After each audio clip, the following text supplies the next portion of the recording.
plate, especially when he gets the hit his first time up and he worked the count full. How refreshing is that to see a guy make an adjustment that quickly this early in their time in the big league? And that's why you try not to make rash decisions on their first 10 at-bats, because they're sometimes not even who they are. He is up there geared to hit God. And, they're throwing change-ups down, and, so let him settle in, and then we'll find out who he is. That's Reds manager Terry Francona. Game 2 of the 3-game series between the Reds and Cardinals coming your way shortly. It has more of the pregame show next on the Reds Radio Network.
Here's today's pitching matchup for St. Louis. It's left-hander Matthew Liberatore. He is 3-3 with a 4.35 ERA.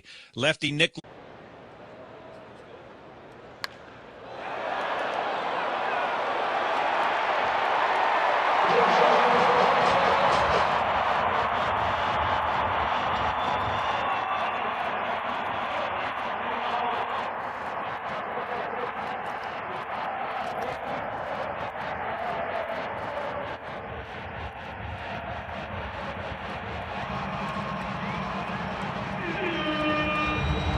Build this for them and spend the last year of coming up with this concept and getting it off the ground and getting everybody here. It just feels really good to have everybody coming and experiencing the thing that we've been working so hard on. To be able to take the experiences of Comic-Con and add that to a card show just is really fulfilling, because as somebody who grew up going to card shows and still goes to the same card show in the same church basement in Trumbull, Connecticut every month, it's great. Card shows are amazing, but to be able to add all of this experience is what makes this great. They say it's a game of numbers, pero el flow es completamente otra ciencia. Mi trabajo es sencillo, cachar ese ritmo que solo nuestra gente tira y regarlo por toda la temporada. Flow mayor is where all those rhythms meet, porque el flow no es de un solo jugador, es de un corillo entero que prende estadio. De San Diego a Santo Domingo y cada parada en el camino. Cuando estamos activos, la liga sube de nivel. Esto es Flow Mayor.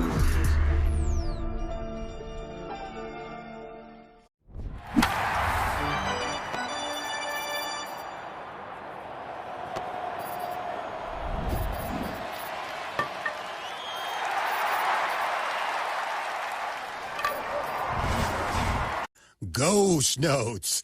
It's a grape marshmallow ice cream loaded with marshmallow cookie dough. Now in scoop shops on International Street in Kings Island and at Graders.com. Get it while it lasts. Graders. Taste the greatest. Here's a tale of Tina searching up and down for decent GLP-1s, but got spun around. Tail good or X-Rodin, hey, we got something new. GLP-1 prescriptions, all FDA approved. Brand name meds, no flags that are red. Clear pricing from the start. None of those hidden fees in your cart. Delivered to your door or pick up same day. Darn tootin'.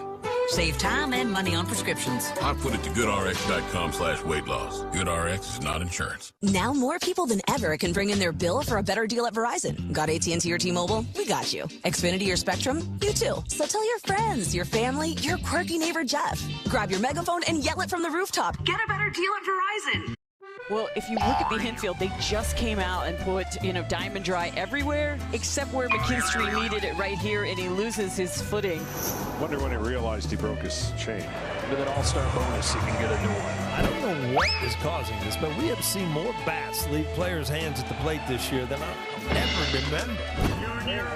Line shot. Got a chance. Yeah, that looks like it would have been a home run, fellas. There goes Gibson. Bouncing ball, hit and run. It bounces off his helmet. Gibson coming to third, and they have him in a rundown. The ball hit Gibson's helmet. And the fact that Kirk Gibson doesn't have a lot of hair probably aided the Cubs. A little more hair, the helmet stays on, the ball goes into the outfield. One of the strangest plays you'll ever see in the game. The MLB app. Yeah, it's got game. This game, these games, all the games, pre-game, post-game, and everything in between. This is baseball your way, with real-time stats, scores, breaking news, and custom content that hits every time, because you choose the teams and pick the players you want to follow. So when they catch it on the field, you catch it on the app.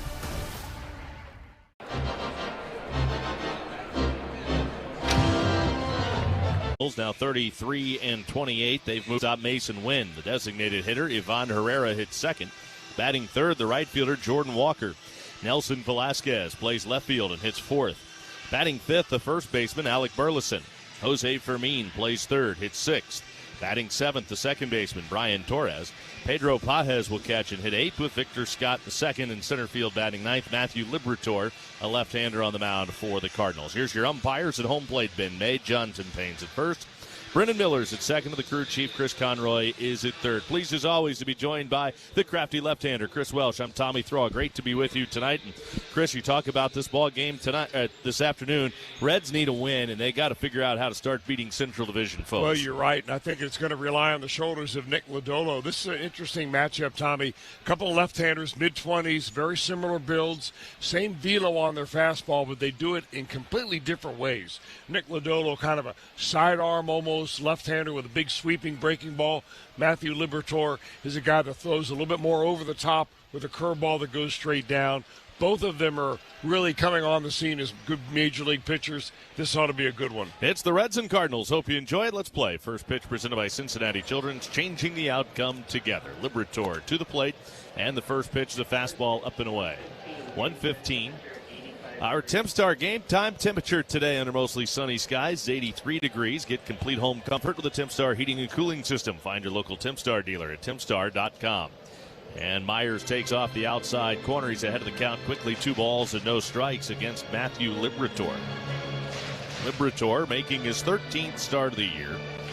3-3 with a 4.35 ERA over 82 innings. He has struck out 57 against 23 walks. He throws. The pitch is in for a strike. Now 2-1 on Dane Myers. Myers historically has hit St. Louis quite well. 293 lifetime with a couple of doubles against the Cardinals.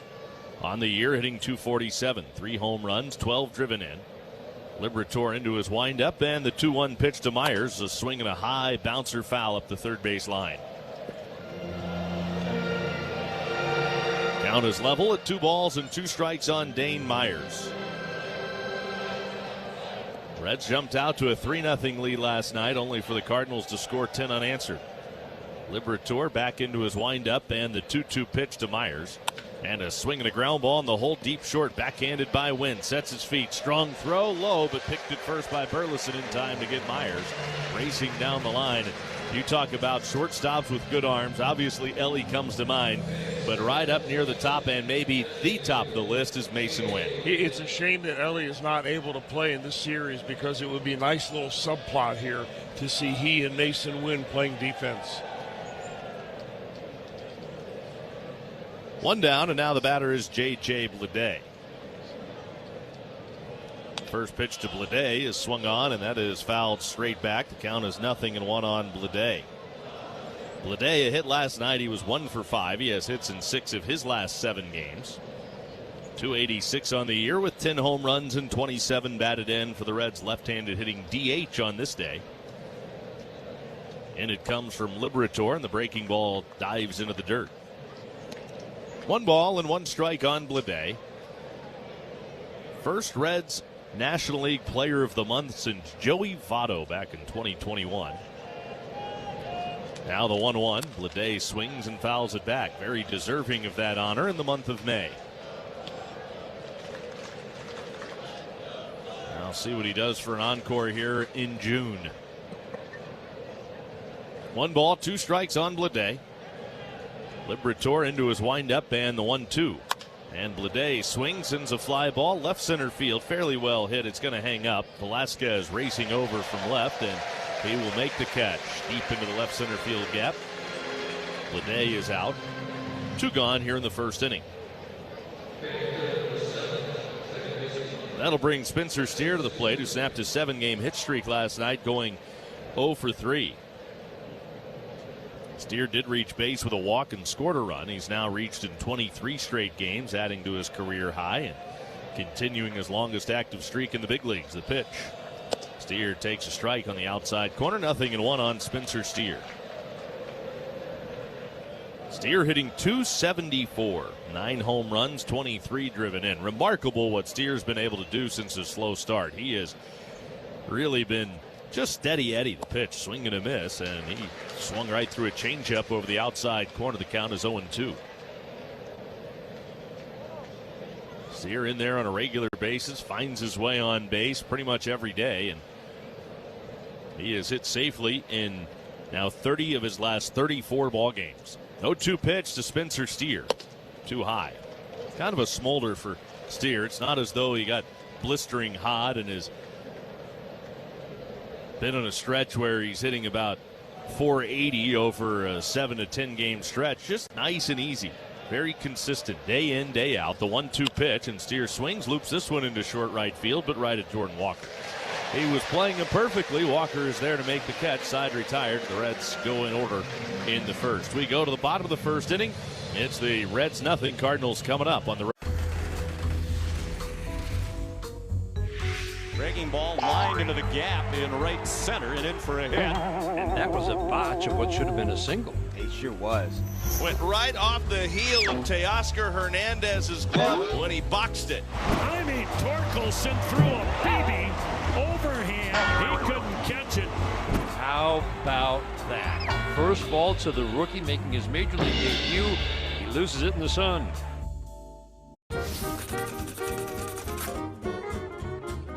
Guess who that is? Roger McDowell. Check him out. He has his uniform on upside down with the shoes on the hand, and it looks like he's walking on his hands. Has his cap hanging down. That's supposed to be his head. Well, the Mets really trying to turn it around. They do, however, trail in this ball game 4-0. I love that. Puedes ser el dueño de grandes momentos del béisbol. MLB Auction te permite participar en la subasta de bates, bolas y jerseys autografiados, con artículos de tus equipos de grandes ligas favoritos, leyendas y jugadores. Visita auctions.mlb.com.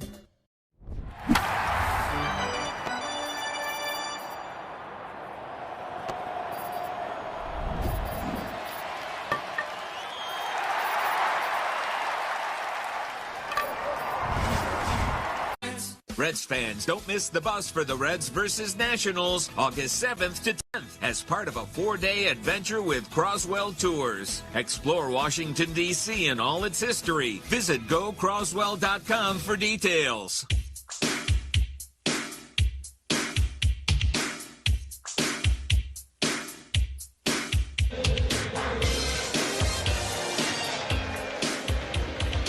Cardinals come to bat here in the bottom of the first inning. Busch Stadium in St. Louis, and Nick Lodolo ready to go against the right-handed hitting Mason Wynn. Lodolo arches his back as he gets the sign and starts into his windup and brings it home. The pitch to Wynn is cut on and missed for strike one. 0-1 on Wynn. Wynn's hitting .232 with 2 home runs and 22 driven in. Wynn 0 for 2 last night, but was still on base 3 times. Walked twice and was hit by a pitch, had an RBI. One of 8 Cardinals. Now he swings and lines one in the right for a base hit. Able to cut that off is Marte. He'll get it back in as Wynn reaches with a leadoff single here against Lodolo. You may remember Lodolo's last time out. On the very first pitch of the game that he threw to Ronald Acuna Jr., Acuna Jr. blasted one out.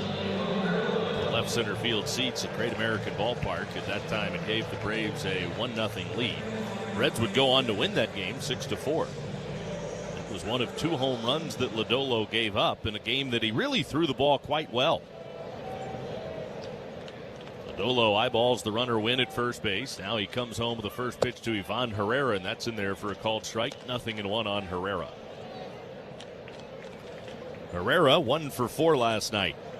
He had an RBI, walked, scored twice. .259, 7 homers, 28 RBIs with a wide open stance from the right side. Lodolo's pitch, and Herrera skies one high in the air. Short left, in comes Blake Dunn.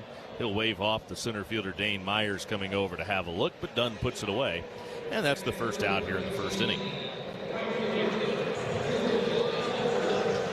Now Jordan Walker.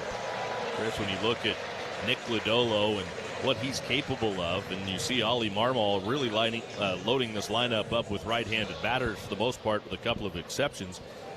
How does he attack this group tonight? You know, it's kind of funny because what they say about Lodolo is he has opposite splits.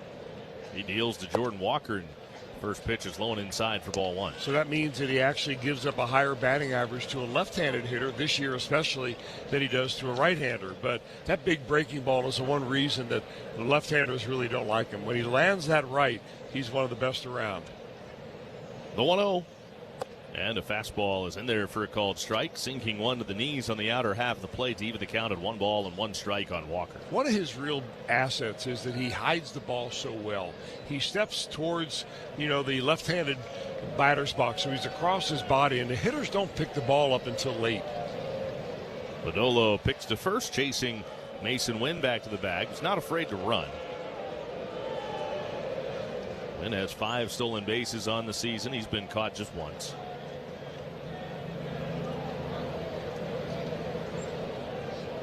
Wynn inching out to his lead over at first base. Lodolo readies and brings it home. The pitch is popped up foul, first base side. Over is Stewart near the on-deck circle, but that is going to end up in the seats right next to the Cardinal dugout. That is an excellent location for Nick Lodolo to land that fastball. Jordan Walker's a big guy, has long arms. He's got tremendous power if you let him get his arms extended and throw the ball out on the outer third. But Lodolo just kind of buried that four-seam fastball right in on his hands. I'm looking for a slider down and in right here. Walker, right-handed hitter, upright stance in the box. Lodolo hands together now with the sign, and Walker wants timeout. He was tired of waiting on Lodolo. Right as he came set. Of course, Walker in there for a long time waiting on Nick Lodolo. Couldn't wait to call a timeout. Lodolo sets ready, stares down the runner and throws. Swing and a miss, just as you predicted. Got him with the breaking ball down and in, and down on strikes, Jordan Walker. I guess that was a fastball. Really looked like it had some movement to it, but that's because of that. No, that was a breaking ball. That breaking ball looks like a strike coming out of Lodolo's hand, but rarely is it ever called strike because he's able to keep it under the bat. It stays up there pretty good, and the hitters chase it a lot. Nelson Velasquez swings the first pitch. It's a high hopper to Suarez at third. He comes in, gloves, throws to first in time, side retired. That does it for the Cardinals here in the first inning. We go to the second, no score, Reds and Red.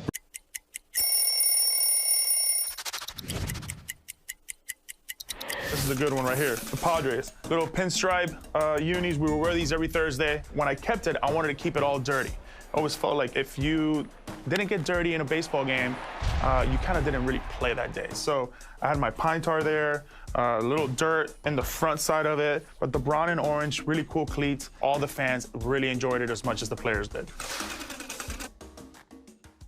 Te encantan los jugadores. Te encanta el juego. ¡Y se fue! Ahora puedes ser el dueño de grandes momentos del béisbol. MLB Auction te permite participar en la subasta de bates, bolas, jerseys autografiados y más, con artículos de tus equipos de grandes ligas favoritos, leyendas y jugadores agregados toda la temporada. Cada artículo es autenticado por MLB para asegurar que lo que llega directamente a tu hogar es original. ¿Quieres una parte del juego? Visita auctions.mlb.com. They say it's a game of numbers. Pero el flow es completamente otra ciencia. Mi trabajo es sencillo, cachar ese ritmo que solo nuestra gente tira y regarlo por toda la temporada. Flow mayor is where all those rhythms meet. Porque el flow no es de un solo jugador, es de un corillo entero que prende estadio. De San Diego a Santo Domingo y cada parada en el camino. Cuando estamos activos, la liga sube de nivel. Esto es Flow Mayor.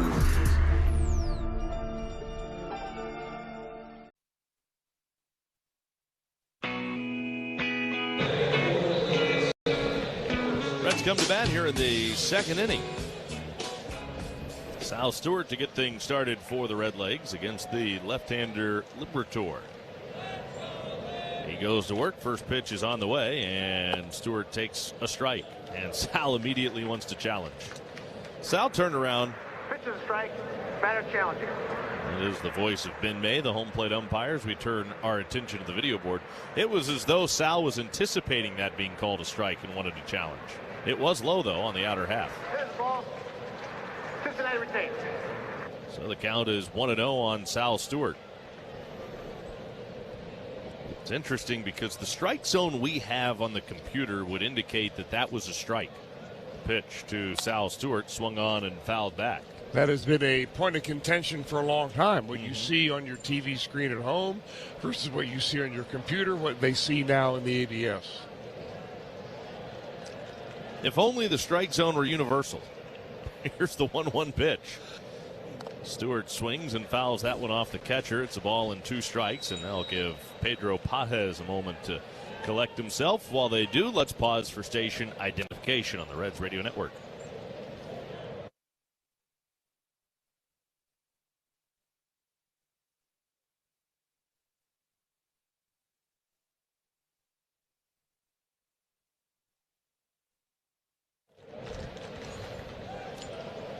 Back to work now against Sal Stewart, and the pitch is low and inside, a breaking ball.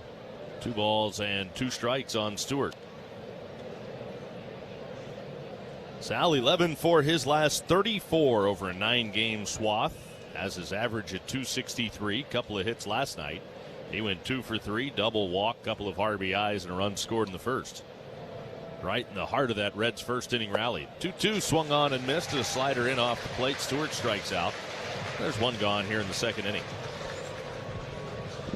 This is the one area where both of these left-handers are really similar. They get a right-handed hitter up there, especially a guy that likes to get his arms extended, and they throw that slider starting at the middle of the plate and then dive it right down to the back foot. Eugenio Suarez now with the bases empty and 1 man out. Swinging at the first pitch, soft 1-hop liner right to the shortstop. Wynn up and throwing in time to get the out on Suarez. There are 2 outs here in the second. Now Blake Dunn comes up. Nobody on, and 2 out for Dunn.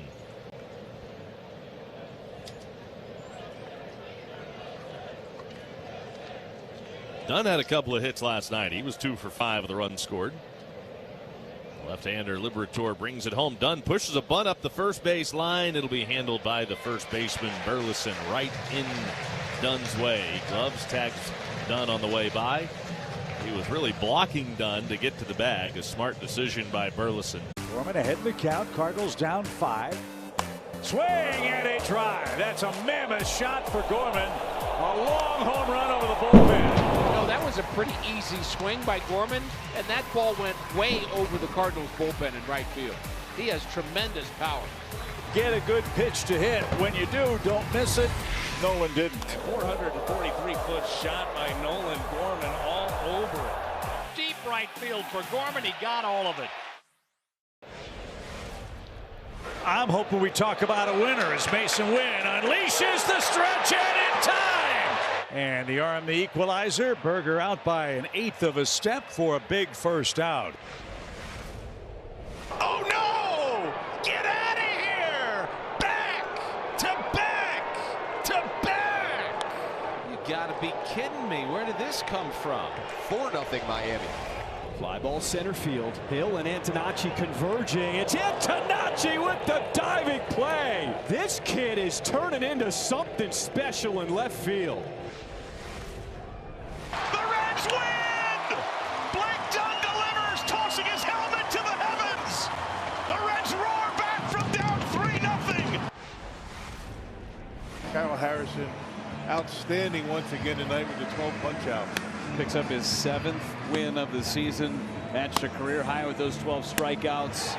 Puedes ser el dueño de grandes momentos del béisbol. MLB Auction te permite participar en la subasta de bates, bolas y jerseys autografiados, con artículos de tus equipos de grandes ligas favoritos, leyendas y jugadores. Visita auctions.mlb.com. Excellent benefits, 401k, and more. Visit ClostermanBakery.com/careers. Closterman Bakery, where family values are baked right in. Klosterman, better, you bet. The first pitch from Nick Lodolo, the left-handed hitting Burleson, dribbles it foul. And the count is 0-1 on Alec Burleson. Burleson, a .291 hitter, 8 home runs, 43 knocked in already for Burleson. Lodolo's into his windup, and he's home with the 0-1 pitch. Burleson watches a little bit high with a fastball. The count is even, 1 ball, 1 strike. Toasty afternoon here at Busch Stadium. Lodolo back into his windup, turns it loose, and Burleson again bounces it foul over by Stubby Clapp in the first base coach's box. Barehanded, flip it into the dugout. 1-2 on Burleson. You know, as you watch Burleson hit, he impresses me as a really good breaking ball hitter, even a breaking ball from a left-hander. 1-2. And there's a line drive over the head of the second baseman Steer, and that's into right field for a base hit. Burleson is on, and just as you say that, got a pitch to drive and lined it right over the head of the second baseman. And it was the breaking ball. It was a pretty good one right there, too. He just has a tendency to stay right in there with his front shoulder and doesn't kind of bail open or step into the bucket. That's why when you throw him that breaking ball as a left-handed pitcher, you've got to start it at the middle and finish it away. Now Jose Fermin. He's at the plate with a runner on at first base and nobody out. Pitch to Fermin is lined to right field. That's down for a base hit. Burleson is up to second on the single to right by Fermin. He didn't wait around. Fermin jumping right in there, and he just serves one out into right field. Well, first pitch strikes. I mean, if you know that you're going to get a fastball on a first pitch, you can tell yourself ahead of time what you're going to do with it. And because most of the fastballs that Nick Lodolo throws run away from a right-hander, taking it the other way is a smart move. Brian Torres with 2 on and nobody out. Lodolo's pitch to Torres. He offers a bunt, but pulled the bat back and takes down and away on a curveball from Lodolo, and the count's 1-0. Torres, kind of an interesting guy. Was never really a big prospect. Torres open stance from the left side, shows bunt, pulls the bat back, watches a strike with Stewart really crashing in hard from first base. Yeah, that means that Suarez is going to stay at third, but you know, if I'm Brian Torres, I'm bunting it down the third baseline, forcing that third baseman to make the play. Lodolo looks at the runner. Torres again bunts, and this time it's going to be handled by Suarez. Bare hands throws late. Torres beat it. That'll go as an infield hit. Just as you suggested, making Suarez make the play. Suarez barehanded it, did everything he could, but Torres with good speed beats it out. I just think that's bad defense on the part of the Reds. Suarez was just not playing shallow enough. That's where any batter who's going to try to advance runners in first and second, you bunt it down the third baseline. So the third baseman has to be the guy that expects to get the bunt his way, and Suarez was a step behind. Now they're loaded, nobody out, and here's Pedro Pages down to the bottom of this Cardinal order. The pitch to Pages, a breaking ball that dives low, and the count is 1-0. You might say, well, it was a really good bunt. Well, if you're expecting the bunt, there's no such thing as a good bunt that should be a base hit. And he made no bones about it. He was showing bunt on every pitch, so it wasn't a surprise. Here's the 1-0. Check swing strike. He didn't want to, but he went around to the changeup at Pages, and the count is even 1-1. This is where a strikeout would be huge if Nick Lodolo could get one here. Reds will play the middle infield back. Corners are even with the bag. Stewart at first base, well off the line. Bases loaded, nobody out, scoreless in the bottom of the second inning. Lodolo brings it home. And a fastball is down the middle for a called strike, 1-2.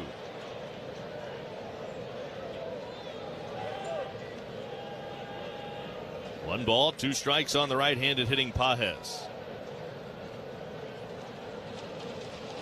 Lefty Lodolo from the belt to the plate, 1-2 pitch. And a little bit high on the outside corner of the fastball to even the count at 2 balls and 2 strikes.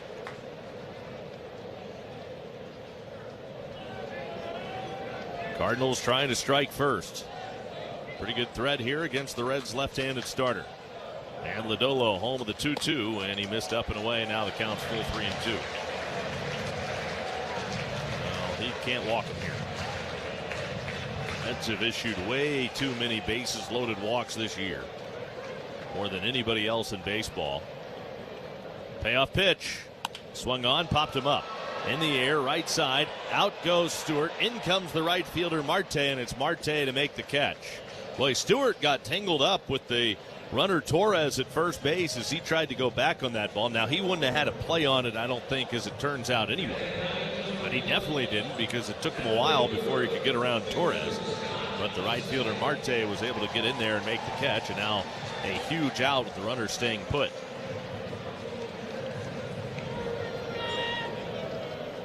Victor Scott, the batter. Not out of the woods, because Scott can run well, or he does run well. And he's not an easy guy to double up if you're thinking about that. First pitch fastball off the outside corner, 1-0. Left-handed hitter Scott, but he handles left-handed pitching well.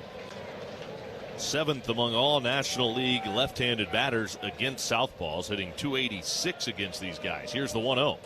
In there for a called strike. The count is even at 1-1 now. 1 ball, 1 strike, bases loaded, 1 out.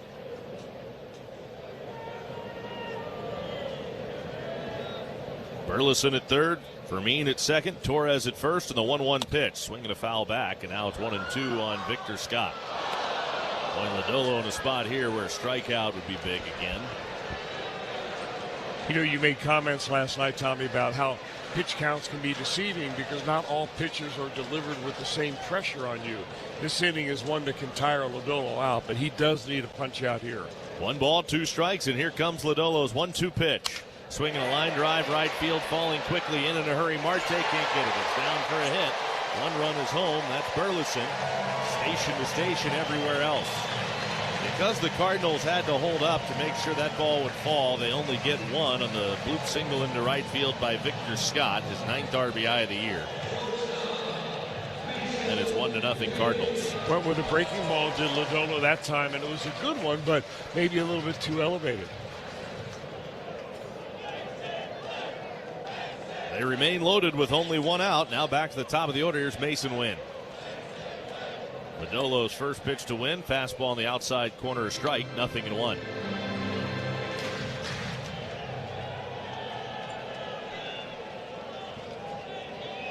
Lodolo comes set.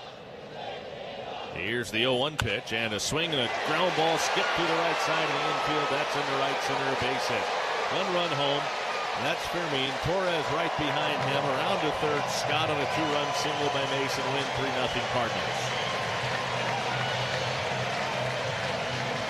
Fastball down, and Mason Wynn just went with it and hit a sharp ground ball out of the reach of Steer diving toward the hole at second base. It just looks like that's the Cardinals' strategy here against Lodolo. Take the fastball the other way and pull the breaking ball. They've done it every time. Reds acting pitching coach Matt Tracy is out the mound.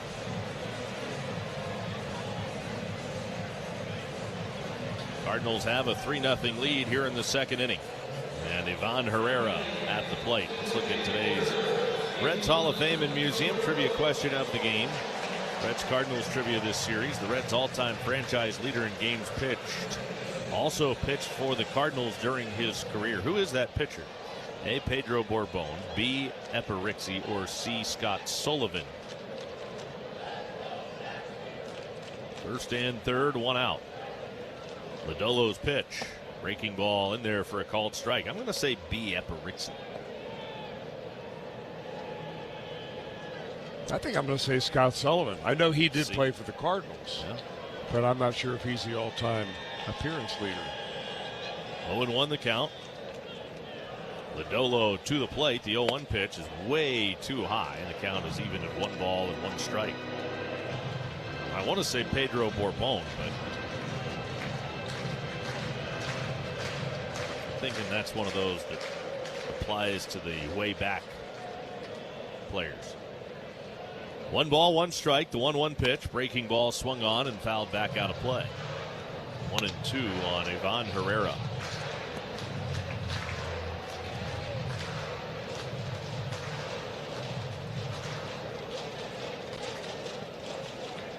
First 3 have reached and all scored in this inning for the Cardinals. They're at the corners with 1 out, and Lodolo's home with a 1-2 pitch. Herrera fouls it over the net, first base side, well back into the seats. 1 ball and 2 strikes on Ivan Herrera.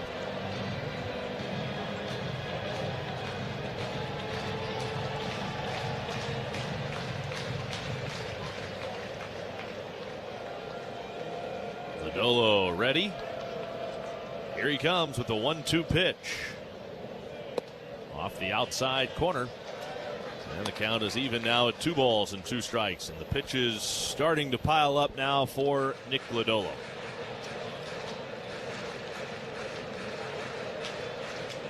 Gave up a leadoff single in the first, but retired the next 3.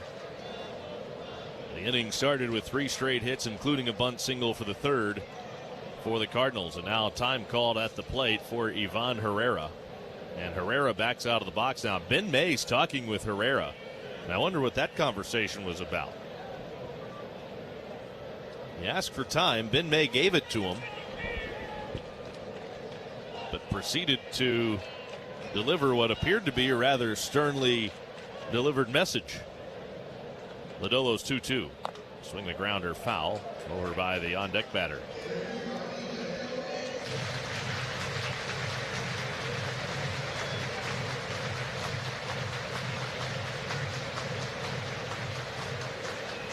Still 2 balls and 2 strikes here on Herrera.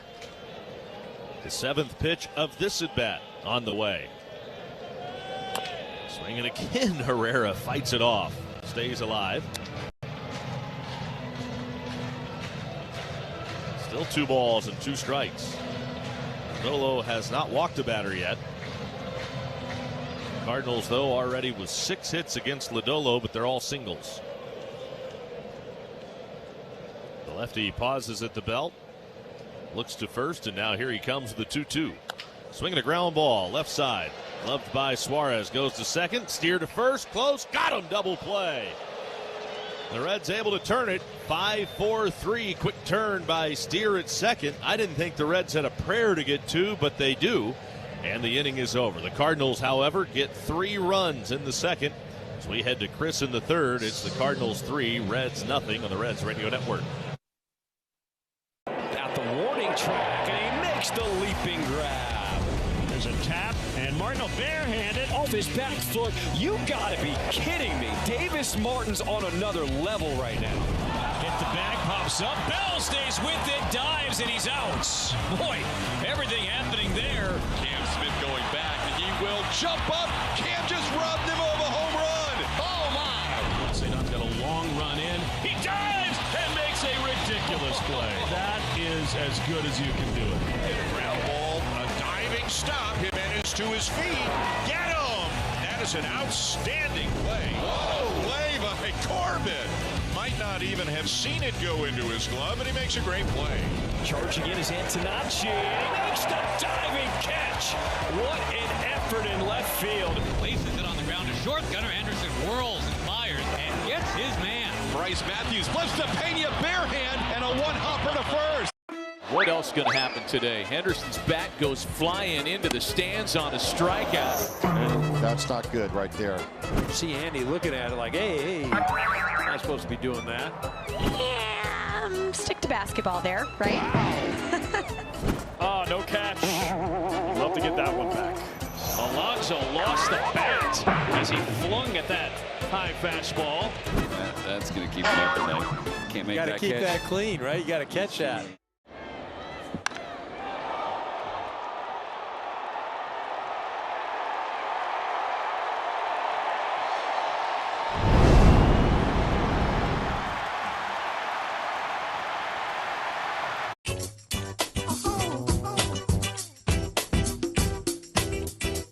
Cardinals so far. Reds are still looking for their very first hit. And they will turn it over to Noel Marte, batting number 7 in the order to try to get that done. Cardinals had 6 hits in the first 2 innings. They scored 3 at the bottom of the second. That's where the game stands right now. On a warm, humid, but windy day here at Busch Stadium in St. Louis. Marte, right-hander, taps the bat on the plate a couple of times. And from the full windup, the left-hander Liberatore, and he fires it just off the outside corner, ball 1.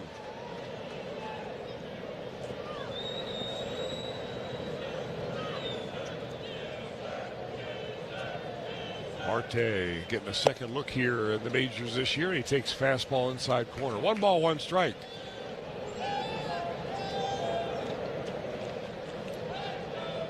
He's had some success against Liberatore, 3 for 8 with a home run. And he checks it at the plate as 2 balls and a strike. Liberatore, 26 years old. He was originally drafted by the Tampa Bay Rays out of high school in Arizona. Swing and a miss, chase the high fastball. In fact, the high school that Liberatore came from is just right up the road from where the Reds have their spring training headquarters, up in Glendale, Arizona, very close by to Goodyear. Here is the 2-2. Breaking ball. Up and away, ball 3.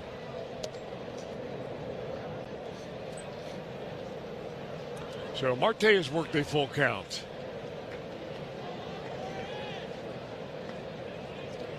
And liable to get a good pitch to hit right here. Breaking ball, top of the zone, ball 4. Liberatore thought he had that as strike 3. He's looking in very hard at Pedro Pajes, the catcher, saying, well, why didn't you challenge that one? But it was a little bit high, and Marte works a first batter walk here in the 3rd inning. And now Matt McLean. McLean has moved up a little bit in the batter's box, and he takes it off the outside corner ball.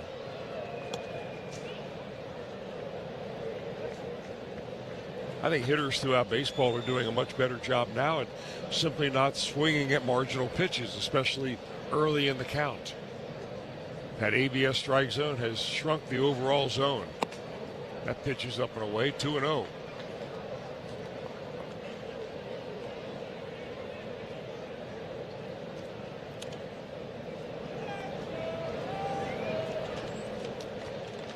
Liberatore, the underlying numbers on him are pretty good as far as strikeout percentage, walk percentage. The only thing that stands out as bad is the number of home runs he gives up, and now it's 3-0. He averages 1.5 home runs every 9 innings. So maybe the Reds can get the long ball going here this afternoon.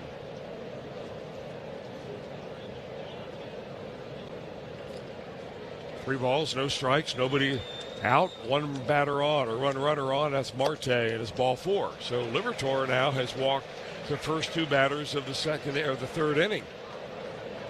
The number 7 and 8 hitters in the lineup. So now we have the catcher P.J. Higgins.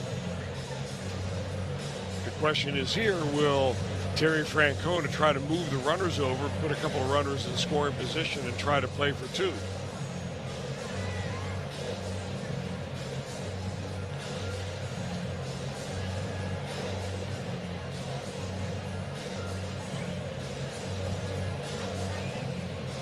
After a meeting at the mound, Pages goes out. The second baseman, Torres, comes in. And they had their conversation, and now it's going to be up to P.J. Higgins. Recalled a few weeks ago, that was back on May the 17th when Jose Trevino went on the disabled list with a back injury. First pitch to Higgins is right down the middle, strike 1. Had a good look at that one.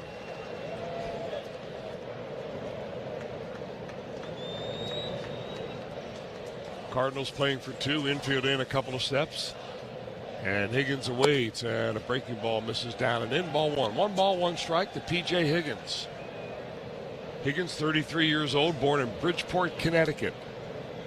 Cubs originally drafted him out of Old Dominion. Pitches outside, 2-1.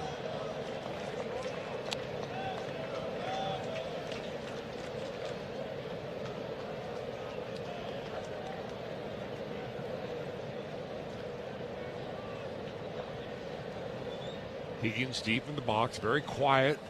Swung on and popped up. In the infield, that'll be an infield fly, and the second baseman Torres back right at the edge of the grass behind second base, and he puts it away for the first out of the inning. So Higgins unable to move the runners up, and now it'll be up to Dane Myers. Myers nearly beat out an infield hit his first time up. Hit it deep in the hole at shortstop, and that's when Mason Wynn got to show off that great arm of his. Liberatore looking for a ground ball. Myers squares the bunt, puts it down the left third base line. It's a good one. Here comes the third baseman. The throw is not in time. And Myers beats it out for an infield hit. The bases are loaded. You want to talk about a great bunt. Beautifully rolled in the grass up the third base line. Fermin did everything he could. Came in, cut the angle off toward first, started charging in, and then started moving his body toward first. Made the throw right on the money, but Dane Myers just did beat it out. Great bunt. Terry Francona kind of talked about this is a fast infield too, so that can make those bunt hits a little more challenging. J.J. Bleday takes the first pitch, hits it right by the first baseman. Burleson went to backhand it. It went off his glove. It went all the way down the right field line. The Reds will score a couple of runs as Bleday ends up on second base. That'll be a 2 RBI double. They're going to give him an error. Yeah, that's got to be an error, I think. It was right at him. And Burleson, a left-handed throwing first baseman, so that's a backhand play for him. But it went right by him. He was there, had his feet planted, but he just tried to go down on the ball. Instead of staying down, he was up anticipating the higher bounce and then had to get his glove down and went right under his glove. I think it may have taken kind of an awkward bounce on him, but again, he had the choice of whether trying to backhand it or whether to try to get his body in front of it. And that backhand, although it gets you some style points, it also gets you some errors.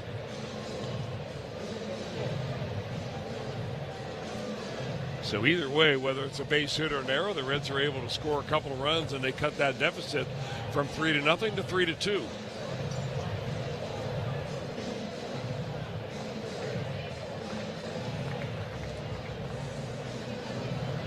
I would imagine that right now the first run, Noelvi Marte, is an earned run, and an unearned run will be the one that Matt McLean scored. Just lower down the number 3 hitter in the lineup, and Spencer Steer. Keep that Steer pressure with a couple of ducks on the pond here. Just want to keep the pressure on. Exactly. And Steer hits it high and deep to left field. Walker or Velasquez on the warning track will pull it back in, but that'll be deep enough to score Dane Myers from third base, and we've got a 3-3 ball game. So Spencer Steer does a nice job of taking the drama out of that at bat, drives the run in and ties the ball game up.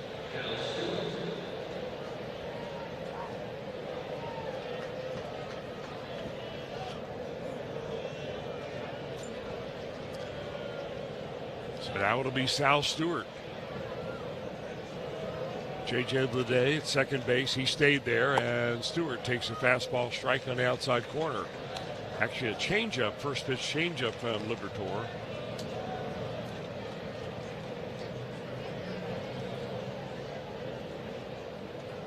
Out of the stretch, the left-hander comes, a breaking ball down and in ball. You'd love to see the Reds answer the inning that the Cardinals have, doing a really nice job cashing in on the early walks. And a breaking ball on the inside corner, and immediately Sal Stewart wants a challenge. Strike is being challenged by the batter.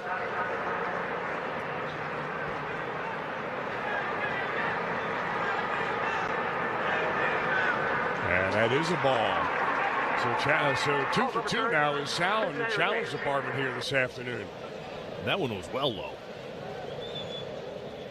He is one of the more challenging players in the league. And he's right more often than not. So he's got a 2-ball, 1-strike count. Runner at second base. That's a go-ahead run, and swung on and fouled at the plate. And I think there's a couple of things at play there. The fact that he's a rookie that's not afraid to challenge speaks to his confidence. Indeed. And that confidence will carry you a long way as a player.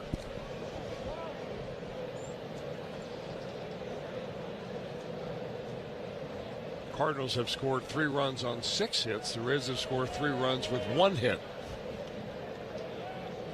They've had some help with some walks and an error. Pitch to Sal is fouled straight back. Boy, he had a good cut of a changeup right there. Actually, it was a 4-seam fastball. Looks like Liberatore just tried to challenge him with it and just got a little bit underneath it.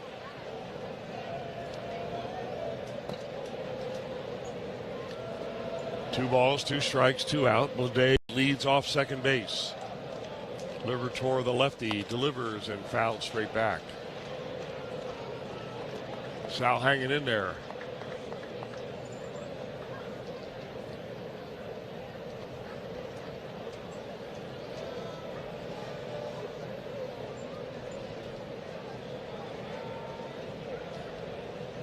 Liberatore, the lefty, deals slow breaking ball. That's up and out of the zone.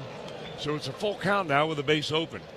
Bleday on second, nobody on first, and Sal Stewart with a 3-2 count. Reds have come right back here in the top of the 3rd inning to tie this baby up 3-3.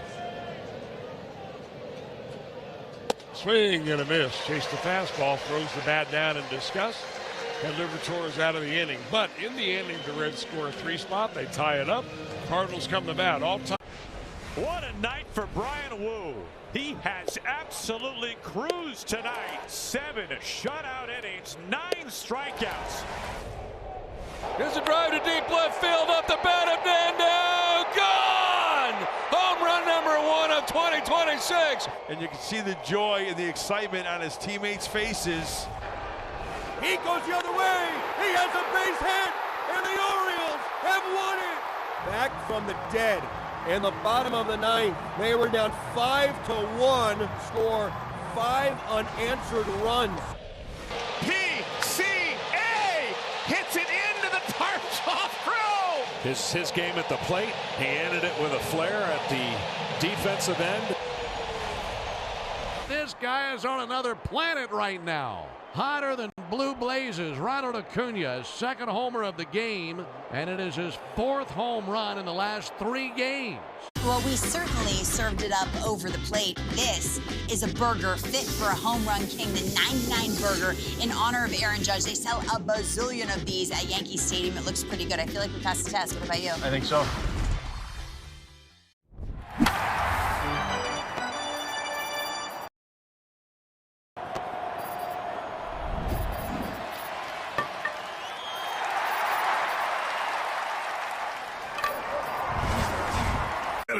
grip. You know what they mean. Get Grippos. Champion Windows and the Cincinnati Reds have a home run deal for you. Right now, get 40% off our Comfort 365 windows. And for a limited time, Reds fans can get an extra $1,000 off a sunroom with promo code GOREDS. Call or schedule an estimate online at championSafeNow.com.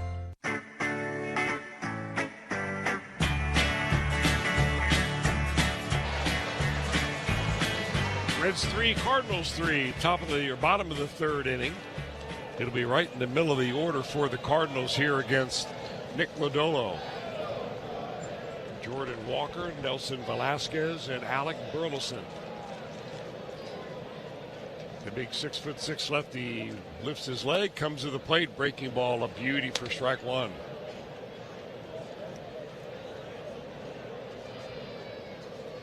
Walker, a strikeout victim on his first at bat. He did that with a couple of runners on base. And a swing and a miss, went to chase a low one there, and he almost kicked up some dirt with that bat.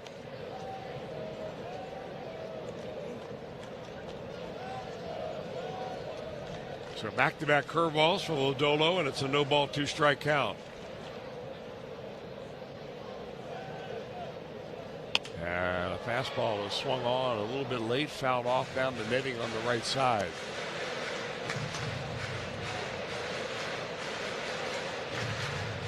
Walker having a tremendous year. You talk about resurgence.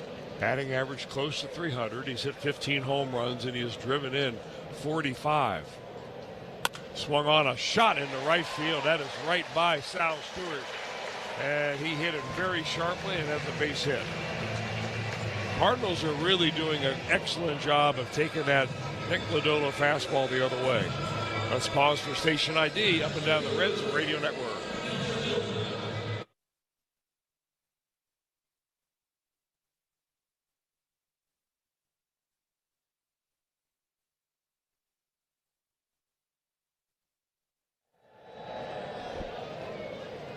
Nelson Velasquez steps in. Right-handed hitter takes the first pitch strike.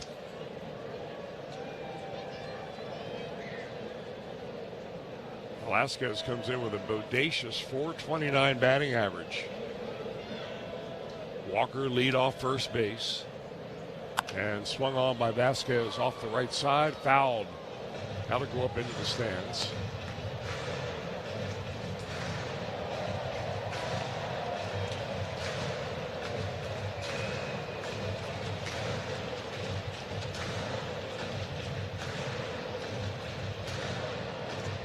Velasquez, 27 years old. He was born in Carolina, Puerto Rico.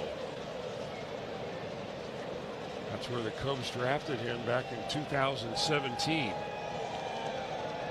Smaller lead now for Walker, kind of inching back to the bag, and swung on by Velasquez in the right field. Playable.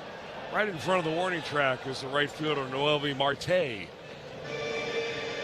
And that is the first out of the bottom of the third inning.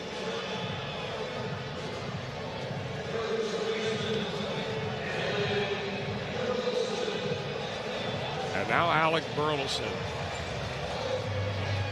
Boy, Burleson had a night last night. Scored 4 runs. 2 hits, including a home run.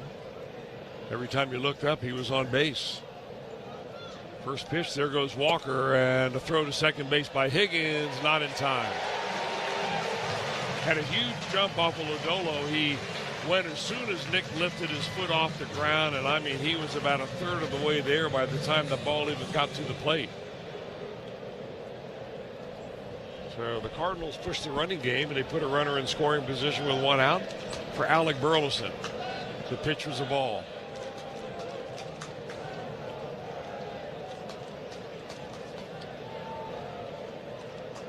And now the pitch is just off the outside corner, maybe a little bit low to Burleson. 2 balls and no strikes.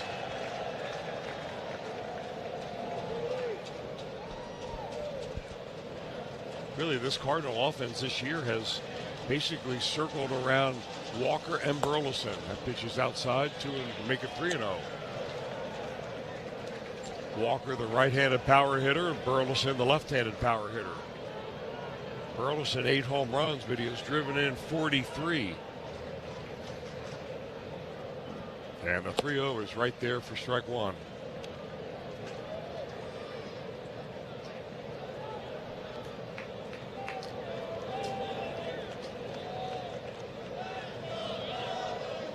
Lodolo, the long look at Walker at second base, and now to the plate, just off the corner, ball 4.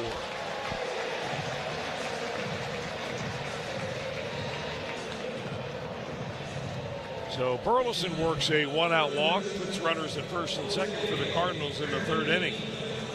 And now we're down to Jose Fermin.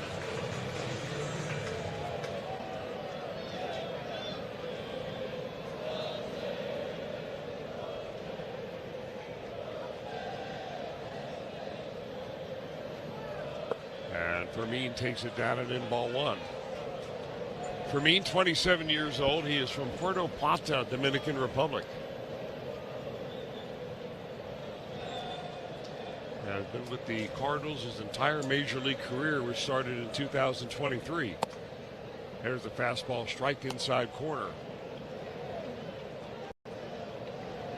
Reds looking for a ground ball to get out of this inning without further damage.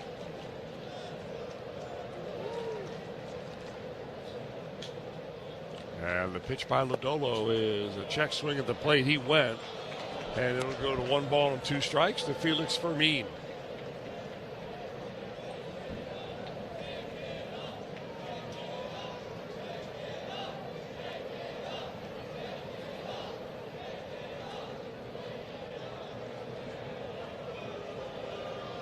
Lodolo coming inside, and Fermin takes it for a ball. Fermin had a base hit the other way. He took a fastball on the middle of the plate and just popped it into right field. Looks like that's what he's trying to do again. He is right on top of home plate. Holds the bat very flat, pitches, swung, and bounced it right off his shin bone, and it'll roll all the way out to the shortstop spot. And he went down immediately, did Fermin. That one had a smart little bit.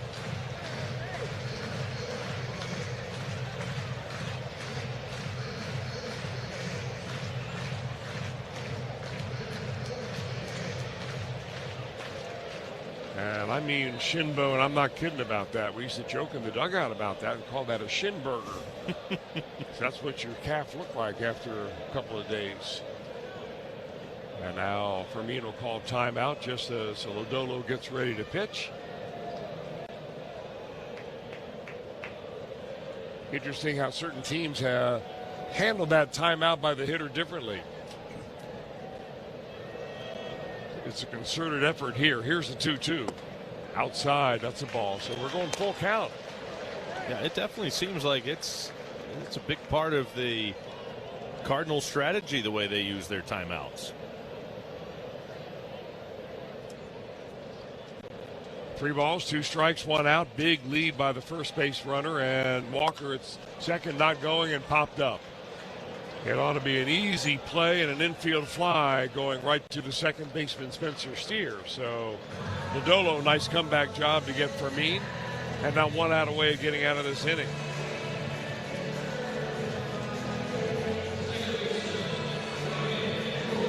And it'll be Brian Torres. Torres was the player that was charged with trying to lay down a sacrifice bunt. It was so good that it turned into a base hit his first time up. Came around to score a run. Swung on, that's on the ground. Should be an easy play for Stewart. He fields it, steps on the bag for the 3rd out of the inning. So that one is gone. His major league leading 23rd home run. Tough chance. What a play by Freeman. Did he hold on? He did. Oh, man. Cody Freeman makes a highlight reel catch. Astros win 11-9, scoring 6 in the bottom half of the 8th. Their best win of 2026 came out of nowhere. Shohei Ohtani did his job tonight. 6 innings of 2 hits, shutout baseball, 1 walk, 6 strikeouts, 89 pitches, 58 for strikes. Has his ERA down to 0.74. Christopher Sanchez has become the all-time leader in scoreless innings for a left-hander. Consecutive scoreless streak ends at 50 2/3 innings. The people are welcoming, they're loving, they're caring. So if you're looking for a familial feel, definitely Asheville. It's Asheville. That's all you got to say. Yeah. They're excited to be back and back on their feet, so it's been awesome to see the rebuild. Winning or losing, like everybody's there having a good time rooting us on. So I've always enjoyed that the whole year. You play here at the tourist park, and you feel like you're back in the old days playing real baseball. Nestled right into the mountains there. That's right on a cliff.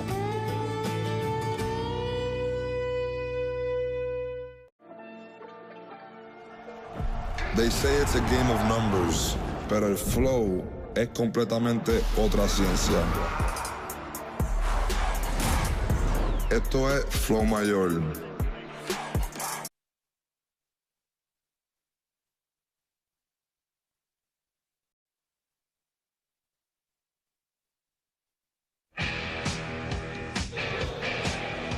Eugenio Suarez leads it off the Reds here in the fourth. 3-3 tie.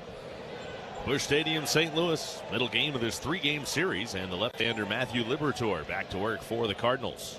He's home with the first pitch to Suarez, and it's a strike on the outside corner, 0-1. Reds in their road grays today. Cardinals in an alternate home jersey or uniform.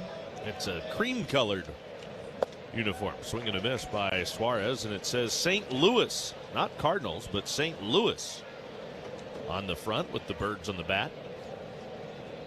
Red piping around the collar. Here's the 0-2. And a breaking ball. Did Suarez go? Yeah, he did, according to home plate umpire Ben May. So Suarez is down on strikes. Third strikeout for Liberatore. And he's a strikeout victim to begin the fourth inning. Fourth inning is brought to you by Four Roses Bourbon. Four Roses, the mellow, balanced Kentucky classic that's crafted for those home run moments. Proud sponsor of the BCL Press Club, presented by Four Roses Bourbon. Enjoy responsibly. First pitch on the way is a little bit off the inside corner. 1-0 on Blake Dunn. Dunn tried to bunt his first time up, but rolled it right to the first baseman, Alec Burleson, who fielded it before Dunn got there, waited in his tracks, and just tagged him out. 1-0. Dunn fouls it back to count as even 1-1 strike. Dunn is one of those guys, as Terry Francona likes to put it, plays the game. And by that, he does everything he can to help the team win. Not always flashy. The 1-1 pitch up and away. 2 balls and a strike. But he has a way of doing some of the little things. He had a couple of hits last night. He's hit safely in 3 straight. 2-1 pitch, and now Dunn rips a line drive back up the middle past the shortstop Wynn. He's around first, thoughts of second, but slams on the brakes, and he'll hang on right there with a 1-out base hit. Now he's got hits in 4 straight. I think Liberatore did him a favor in this at bat by throwing him that changeup right there, because he looked like he was a little bit behind the fastball, and he sped his bat up a little bit by taking something off the pitch, and Dunn was able to square it up. Elvi Marte walked his first time up, came around to score after leading off the third with a base on balls. Now here he is with 1 on and 1 out. Liberatore pauses, throws. The pitch to Marte is down too low. If Marte can draw some walks, boy, that'll be huge for the Reds. He will hit, but he's got to swing at strikes. Same thing we said about Edwin Arroyo yesterday. The 1-0. And Marte swings and fouls it off back to the right. 2 things have kind of plagued the Reds in their development. One, you've got hitters that are swinging at too many pitches out of the strike zone. And then on the pitching side, pitchers that are throwing too many pitches out of the strike zone. 1 ball, 1 strike on Marte. Picked to first, runner back. Dunn stepping back to the base easily. So the theme there is the strike zone. Yeah. Does seem to be a theme. 1 ball, 1 strike. Dunn started, stopped. They throw behind him at first, but Dunn getting back into the bag as the pitch misses up and away. 2 balls and 1 strike. I got to figure, though, that right now that Blake Dunn is on the mind of Matthew Liberatore. Yeah. And sometimes the threat of a stolen base can be as effective or more so than actual stolen base. Well, he's behind Marte now. 2 balls, 1 strike. Boy, you'd love to see him make a mistake to Marte here. The pitch. Swinging, there's a chopper up the third base line, a foul ball and a changeup. Well, one thing the Cardinals have done to this point in the month of June, and I know we're still early, this just the 6th day of the month. They have not given up a home run yet. In fact, they're the only team in the big leagues that hasn't given up a home run yet in June. 2 balls, 2 strikes on Marte. Second baseman Torres shading up the middle with Burleson holding Dunn at first. Here's the 2-2 pitch. There goes Dunn. And the pitch is up and away. Throw to second, not in time. Stolen base, Blake Dunn. And for Dunn, that is his 3rd stolen base of the year. He moves into scoring position. The count fills up on Marte.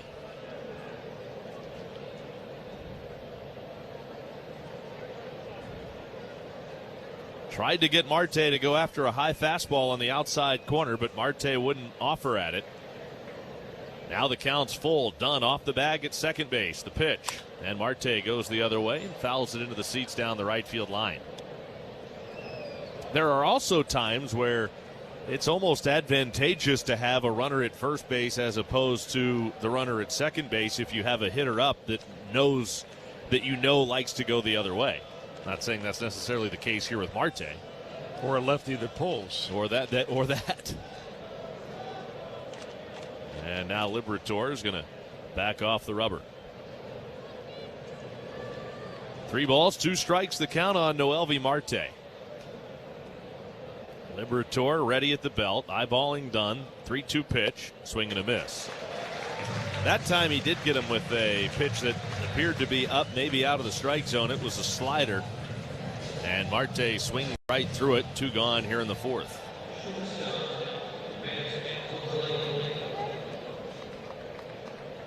Matt McLain walked his first time up, bats for the second time. He came around to score as well in the 3-run 3rd. Reds and Cardinals even at 3. Pitch to McLain is a strike on the outside corner. 0-1 on Matt McLain. McLain entered play today, 3 for his last 34. He does have a double. He scored now 4 times. Pitch to McLain. Swung on and he drives it high and deep down the left field line toward the corner and gone. Matt McLain drives it out of here, a 2-run bomb, and the Reds have a 5-3 lead in the 4th.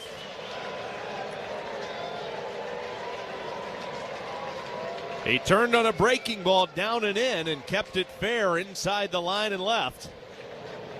And drives it into the seats over the left field wall for a 2-run blast. Boy, down and in is a very dangerous place to pitch a hitter that is stepping slightly in the bucket and getting his hip wide open at the time he starts to swing. And that's exactly what fed right into there from Matt McLain.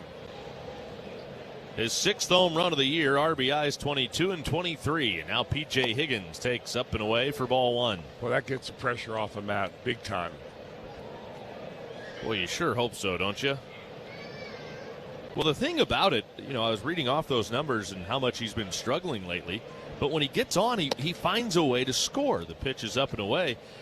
And that's why he is such a valuable part of his offense if and when he gets going. And I think it's more of a case of when than if. But it's been a large swath now where McLain has struggled to hit. Swung on and fouled off to the right. Let's talk about the other side of it for a second, because, Tommy, if he didn't play such superb defense, he wouldn't be playing at all. Right. So, managers and coaches are always trying to find that balance of, all right, well, what does he have to hit in order to be an everyday player? Higgins takes up and away. And I think that's the part of it that's, I guess, frustrating for all involved, not the least of which is Matt, is the fact that he's capable of being a good hitter and he's a good defender. Now Higgins sends a fly ball into short left field. Coming on the left fielder Velasquez to make the catch. Side retired. The inning is over. So the Reds are done here in the 4th. A 2-run home run from Matt McLain has put the Reds on top 5-3 as we go to the bottom of the 4th inning in St. Louis. So without further ado, Snap on your time goggles and prepare to zoom 1,000 years into the future. The D-backs are still the D-backs, though now they're represented by a robotic techno-snake, and the Cubs have embraced their future amongst the stars, now being represented by Ursa Major. Minneapolis was the first to establish relations with our extraterrestrial friends. The Rays are the cosmic rays flying through space in their devil ray-shaped spacecraft. They say it's a game of numbers, pero el flow es completamente otra ciencia. Flow mayor is where all those rhythms meet. Porque el flow no es de un solo jugador, es de un corillo entero que prende estadio. De San Diego a Santo Domingo y cada parada en el camino. Cuando estamos activos, la liga sube de nivel. Esto es Flow Mayor. Murakami to pull, 1-2 from Sandy. That one cut on and missed, and Murakami swings over the top of it. Another punch out for Munetaka Murakami. Well, I'm going to say that was a changeup. Yeah. But either way, it was a nasty pitch down and away from Murakami. Got him! Changeup, 2 away. Boy, this has been Picasso, Rembrandt, everything put together with the way he's worked on the mound, with the stuff he's had, the location. Puedes ser el dueño de grandes momentos del béisbol. MLB Auction te permite participar en la subasta de bates, bolas y jerseys autografiados, con artículos de tus equipos de grandes ligas favoritos, leyendas y jugadores. Visita auctions.mlb.com. A pair, 5-3, Cincinnati. Pages, Victor Scott in second, and Mason Wynn. Pedro Pages flew out to right field his first time up. Nick Lodolo with just 1 strikeout through his 3 innings so far. Lodolo has had traffic on the bases in every inning. In fact, the Cardinals have had their leadoff man on each of the first 3 frames. Lodolo's home with the first pitch to Pedro Pages, and it's a strike on the outside corner. 0-1 on Pages.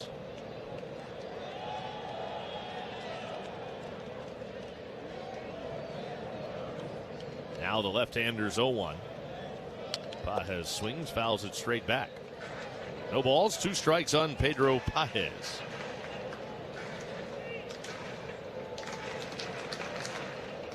Pages from Gulliver Prep in South Miami, 6th round pick of the Cardinals.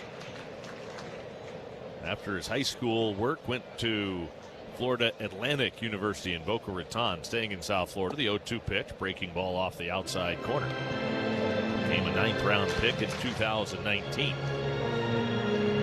Gulliver Prep, though, down in South Miami, kind of famous. Somewhat. 1-2 pitch, swing and a miss. Struck him out. Pages is down on strikes. 1 gone here in the 4th. Only the 2nd strikeout for Nick Lodolo this afternoon.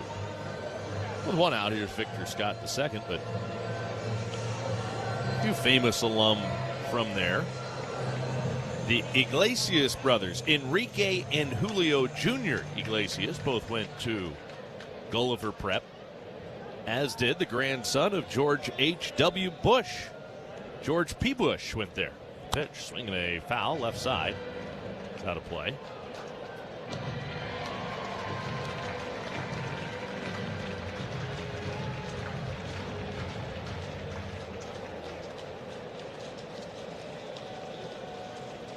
Here's the 0-1 in there for a called strike.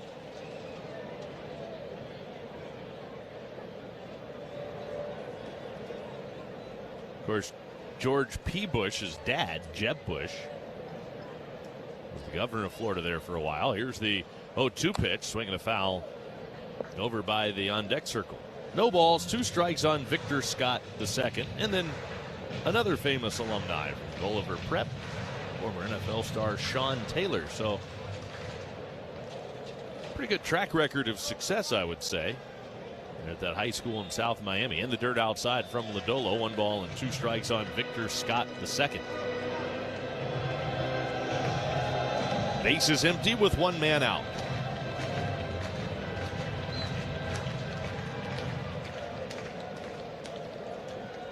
Lodolo back into his windup, brings it home, and the pitch to Scott is swung on, and that's fouled back. 1-2 and holding here on Scott.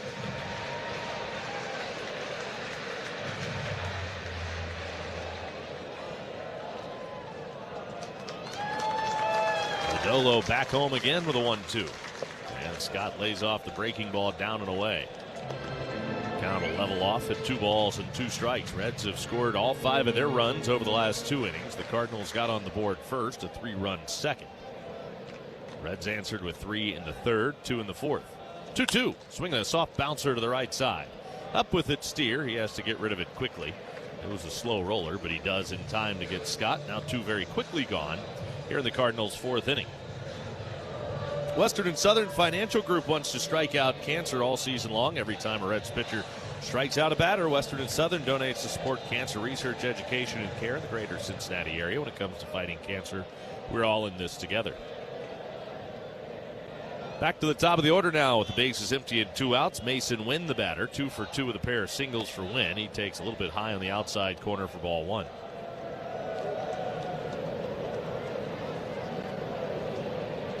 Right-handed hitting, Mason Wynn. The left-hander Lodolo delivers, and Wynn watches a fastball that hits the inside corner for a strike. 1 ball, 1 strike on Wynn. Cardinals won last night running away after the Reds took an early lead. It was the Cardinals striking first today. Now the Reds have rallied ahead. Swinging a line drive pulled foul into the netting that eventually falls into the seats down the left field line past the Reds' third base dugout. And the count is 1-2. Here's Lodolo at 71 pitches now, trying for his first 1-2-3 inning of the game. He's having his best inning of the afternoon so far.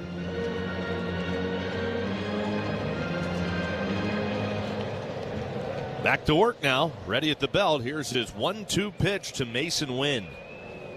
And a little bit upstairs with that fastball. Good idea by Lodolo. Tried to get Wynn to maybe expand the zone up. Wynn not a very big fella, so that strike zone's a little smaller.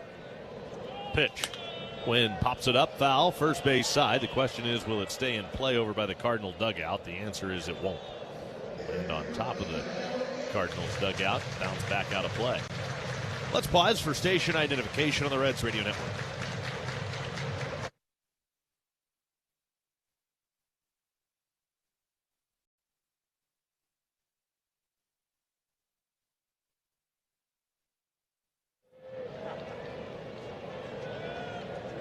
Lodolo back home with a 2-2, swinging and a foul off the catcher P.J. Higgins. It is still a 2-ball, 2-strike count on Mason Wynn.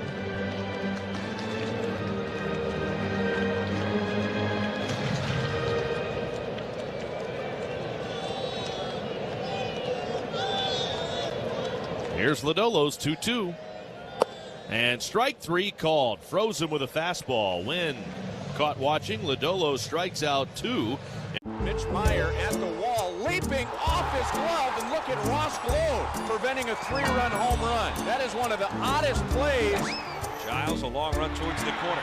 Crashes through the door. For a moment, I thought he wanted to leave early. A strange-looking defensive play by Pat Burrell. It looked like the invisible man came from behind and tackled him. Wanted out in front of the plate. He's falling forward, and that's a Zach Bundes flare. Yeah.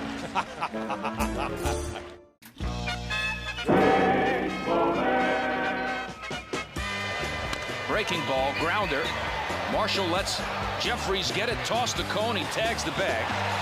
And they say safe. Watch the runner, he's not watching the runner. The runner scores. And Cone's still arguing. Here comes the second runner. The second runner scores. I don't believe I just saw that. I don't believe it. The people are welcoming, they're loving, they're caring. So if you're looking for a familial feel, definitely Asheville. It's Asheville. That's all you gotta say. Yeah. They're excited to be back and back on their feet, so it's been awesome to see the rebuild. Winning or losing, like everybody's there having a good time rooting us on. So I've always enjoyed that the whole year. You play here at the tourist park, and you feel like you're back in the old days playing real baseball. Nestled right into the mountains there. That's right on a cliff.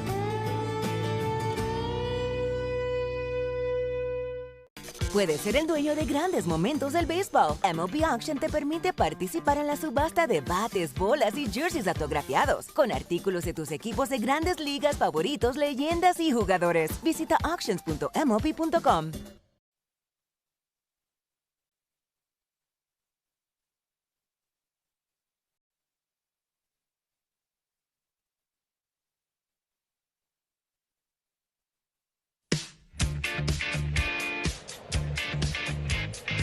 Chris Welsh, our on-site engineer Michael Langston, our studio producer Drew Westerheide. I'm Tommy Thrall. Great to be with you at Busch Stadium in St. Louis. Matthew Liberatore's back to work for the Cardinals as he deals with Dane Myers. Reds are up by 2. First pitch to Myers is off the outside corner for ball 1. Myers grounded out to the shortstop his first time up, then dropped down a bunt for a base hit toward third in the third inning. All part of the Reds' 3-run rally, the 1-0. Whoops! That curveball slipped out of his hands. He threw it all the way to the backstop on the fly. Just a bit outside. Tried the corner and missed. 2-0 with the count. Now Liberatore's home with a 2-0 pitch. Swung on. Good swing on it by Myers, but he fouls it straight back. 2-1. Matthew Liberatore grew up childhood friends with fellow Cardinal Nolan Gorman. Gorman was in the lineup yesterday for the Cardinals, not in there today. But they actually played together on the same gold medal winning World Cup team back in 2017 in Canada. Swung on, fouled off to the right side. And then they competed against each other in the Arizona 6A State Championship. Matthew Liberatore actually lost to Gorman's squad. The pitch is up too high. Liberatore from Mountain Ridge High School in Glendale, Arizona. Nolan Gorman went to Sandra Day O'Connor High School in Arizona. 3-2 pitch. Swung on, and that's a smash on one sinking hop off the glove of Wynn over to the third baseman Fermin. His throw late to first. And Dane Myers aboard with a base hit. Right off the glove, the backhand of Mason Wynn. Wynn didn't have time to even think about getting in front of that ball. It was a sinking line drive. He gloved it, sliding to his backhand, hit right off the palm of his glove and deflected over to Fermin. They still made it a play of it over at first base, but Myers aboard with his second infield hit today. Here's J.J. Bleday. The pitch to Bleday is off the outside corner for ball 1. But the connection between Liberatore and Nolan Gorman goes even a step further. Matthew Liberatore, now the pitch. A little bit low on the outside corner. Made his major league debut the day after Nolan Gorman did. Both playing for the Cardinals in Pittsburgh. Now, Liberatore wasn't originally a Cardinal. He was a first-round pick, drafted 16th overall by the Rays. Swing and a miss by J.J. Bleday. And it's a 2-ball, 1-strike count on the Reds' designated hitter. Runner on at first with nobody out. Reds are leading it by 2 here in the 5th. So he was drafted by Tampa Bay. He came over to the Cardinals in a trade before the 2020 season.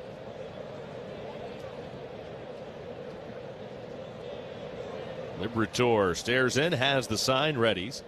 And now the left-hander snaps a throw over to first base and chases Dane Myers back to the bag.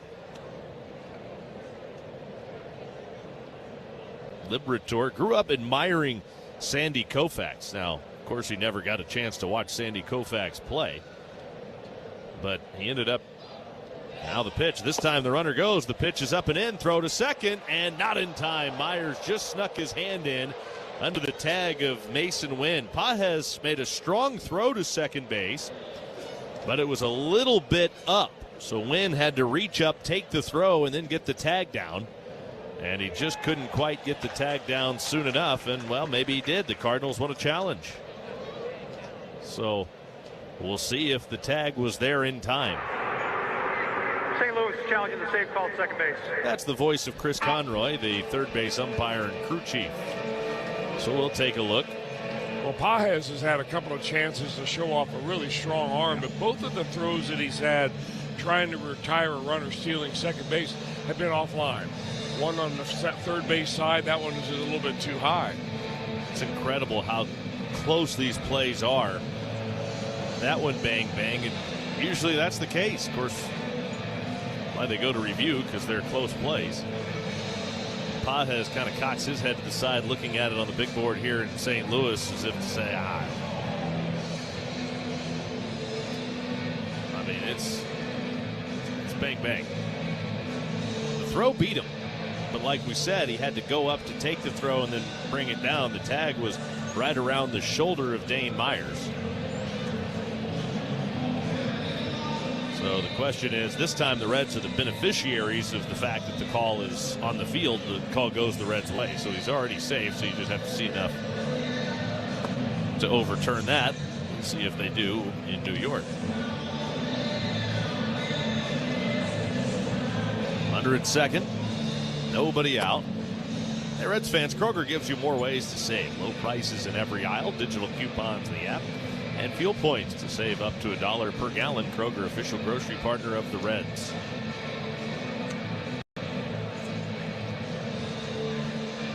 So they're still looking it over in New York. Myers standing at second base for the time being. If he's safe, he's there with nobody out.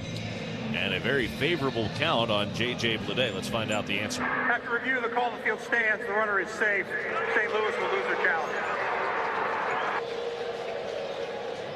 So the stolen base for Dane Myers is his third of the year without being caught. He's at second. Nobody out. 3-1 the count on J.J. Bleday.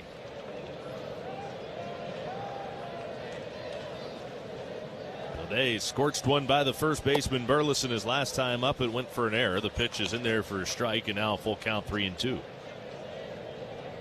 Reds leading it 5-3, trying to add to it here in the fifth inning, putting a little pressure on the Cardinals today. A couple of stolen bases. Dunn swiping second last inning. Myers stealing second here in the fifth. Payoff pitch. And Bleday swings and pops a breaking ball up right in the middle of the diamond. And the question is, who's going to catch it? It ends up being the shortstop, Mason Wynn. But the third baseman, Jose Fermin, and the second baseman, Brian Torres, right there as well. And I think Wynn lost it for a moment in the sky. I think the first thing he did was look up into the sky and saw the sun. And that's when the second baseman, Torres, came in, and then Wynn found it again. It was not an infield fly, nobody at first base.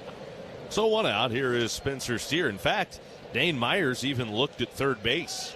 Kind of started to break because he thought, well, if I can get there ahead of the third baseman, if I can get a jump on the third base, might be able to make it. But alertly stayed at second. First pitch is in for a strike to Steer.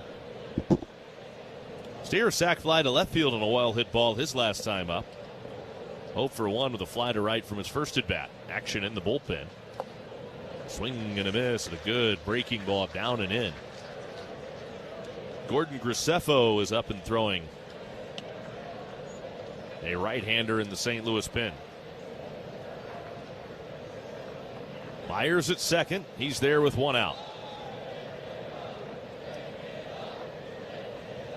Steer spinning the bat around, waiting. Now here's the 0-2 pitch, and Steer takes off the outside corner.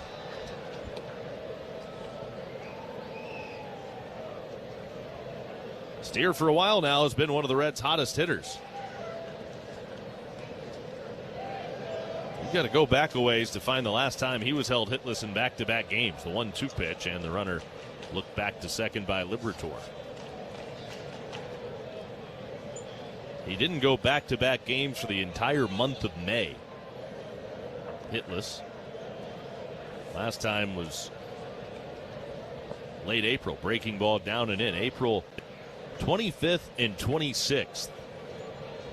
They went a combined 0 for 6 in those games, but still managed to get on base in one of them with a walk. You just don't see Steer having unproductive days at the plate very often. Very, very rare. 2 balls, 2 strikes. The pitch, Steer watches a fastball miss up and away. Count runs full, 3 balls and 2 strikes. Actually, I think that was another slider. Another breaking ball that didn't come out of the hand well at all for Liberator. Had no movement on it, backed up a little bit even. And now Steer wants time right as Liberator comes set. A little taste of the Cardinals medicine right there. You want your opposition to change their habits? Do the same to them. I guess that's the polite way to do it. Here's the 3-2, up and away, ball 4, and Steer works the walk. there are some pitchers throughout the history of our great game that have had a different way of perhaps handling that. Well, there's actually no rule that requires the umpire to give the batter time. But for the most part, they'll give the batter time when he asks for it. Spencer Steer extends his on-base streak now to 24 games. And that's going to be it for Matthew Liberatore. Fastball at 102 on the outside edge. 8 strikeouts for Mizorowski. 7 innings, and it's scoreless. The Yankees had an inning for the ages in the third. It was unbelievable. 13 runs on 11 hits. Strikeout number 10. Leiter ties his career high. 5 2/3 scoreless. A great afternoon for the Rangers' young righty.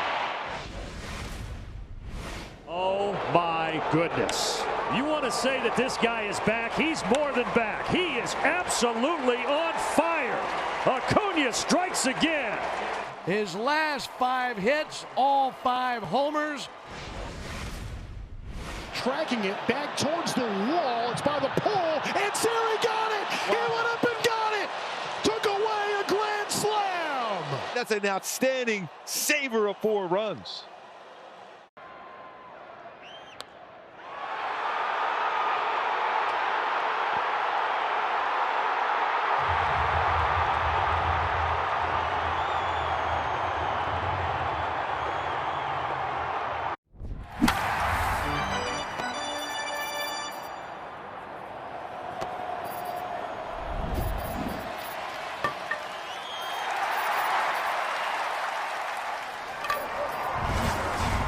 Our commitment to doing things the JTM way, with passion, integrity, and a dedication to God and His people. Taste the difference today and learn more at jtmfoodgroup.com. JTM, let's create great dishes together. Well, Oliver Marmol makes the pitching change for the Cardinals. He brings up big burly right-hander who's 26 years old. The Cardinals got him out of Villanova, Gordon Graceffo. Fastball, slider, curveball are his 3 main pitches.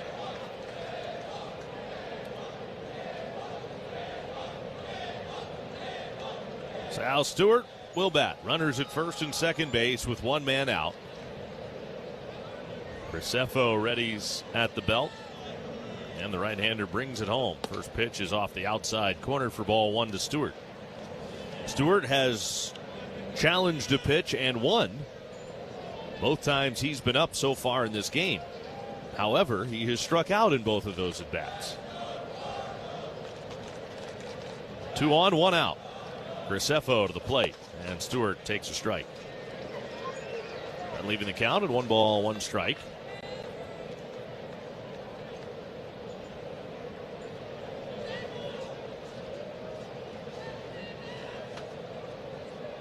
High set by Graceffo. The 1-1. And breaking ball down and away. Stewart now with the count in his favor, 2 balls and a strike. If you're listening today on your car or truck radio, please remember to buckle your safety belt. This message brought to you by the Ohio Department of Public Safety. If you're not buckled up, what's holding you back? Now the 2-1 pitch. Low and inside. It's a 3-ball, 1 strike count. Well, there's no secret as to the way Graceffo wants to pitch Sal Stewart. He's just trying to crowd him inside with that fastball, but Sal's gotten pretty good about not chasing that pitch in off the plate. Graceffo's home with the 3-1. He swings and skies one in the air. Fairly well hit, deep right center field. Scott back on the track, battling the sun, and Scott makes the catch. Both runners will tag and advance 90 feet. Boy, Victor Scott, he was in the fight of his life with the sun right there. He was almost down to his knees making that catch, trying to get that ball somehow out of the sun, even with his sunglasses on, shielding his eyes with his glove. He made the catch, twisting down and back to the ground, but he's able to make the play. But Myers to third, Steer to second on the fly out deep onto the track in right center field by Stewart. Now Suarez. And Graceffo's home with the first pitch to Gino. Up and away for ball 1. Eugenio Suarez, 4 home runs on the season, climbing the Reds'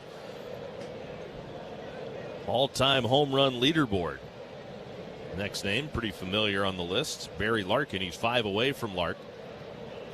Pitch in the dirt outside, and now it's 2 balls and no strikes on Eugenio Suarez.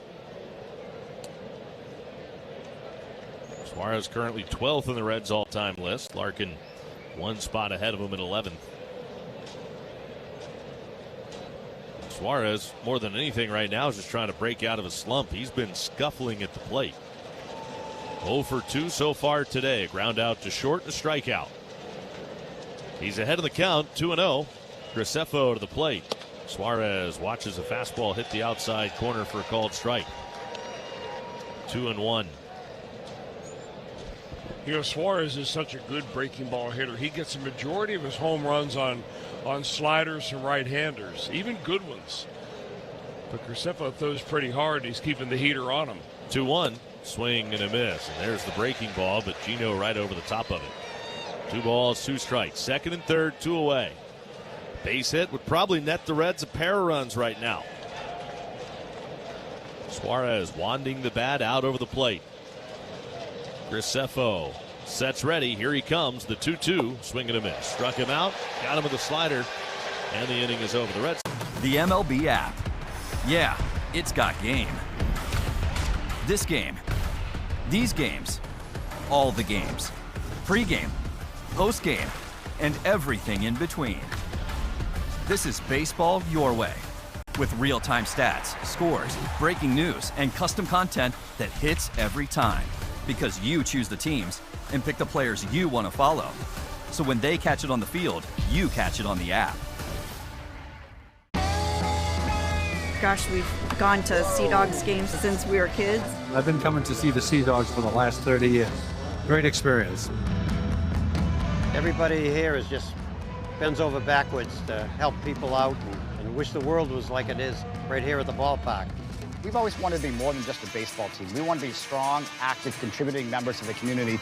And I think that effort is seen by the people and the fans, and they want to support that effort.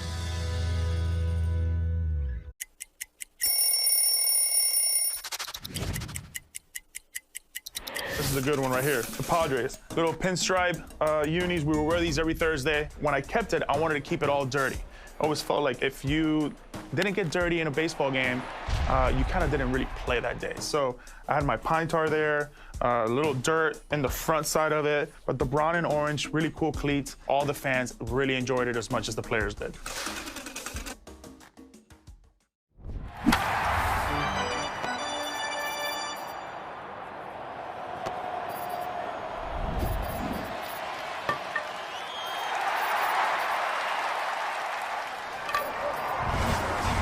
And help. Just a straightforward cash offer and a closing timeline that fits your needs. Call 513-513-CASH. Rolling Homes. Call us today and see how easy selling your home can be.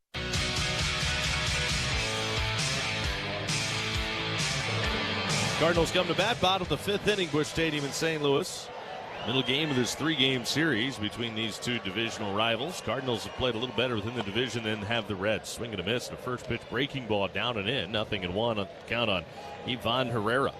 Herrera has flied to left and hit into an inning-ending double play that closed out the Cardinals' rally in the 2nd inning.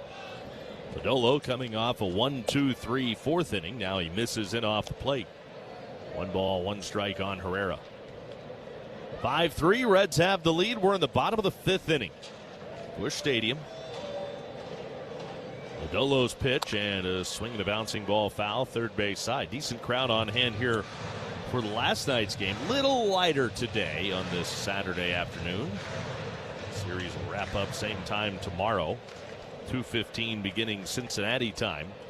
And it'll be good to welcome Rhett Lauder back to the rotation, who will start the series wrap-up tomorrow. Foul down the right field line. Question is, will the Reds be going for a series victory? Will it be the rubber match tomorrow?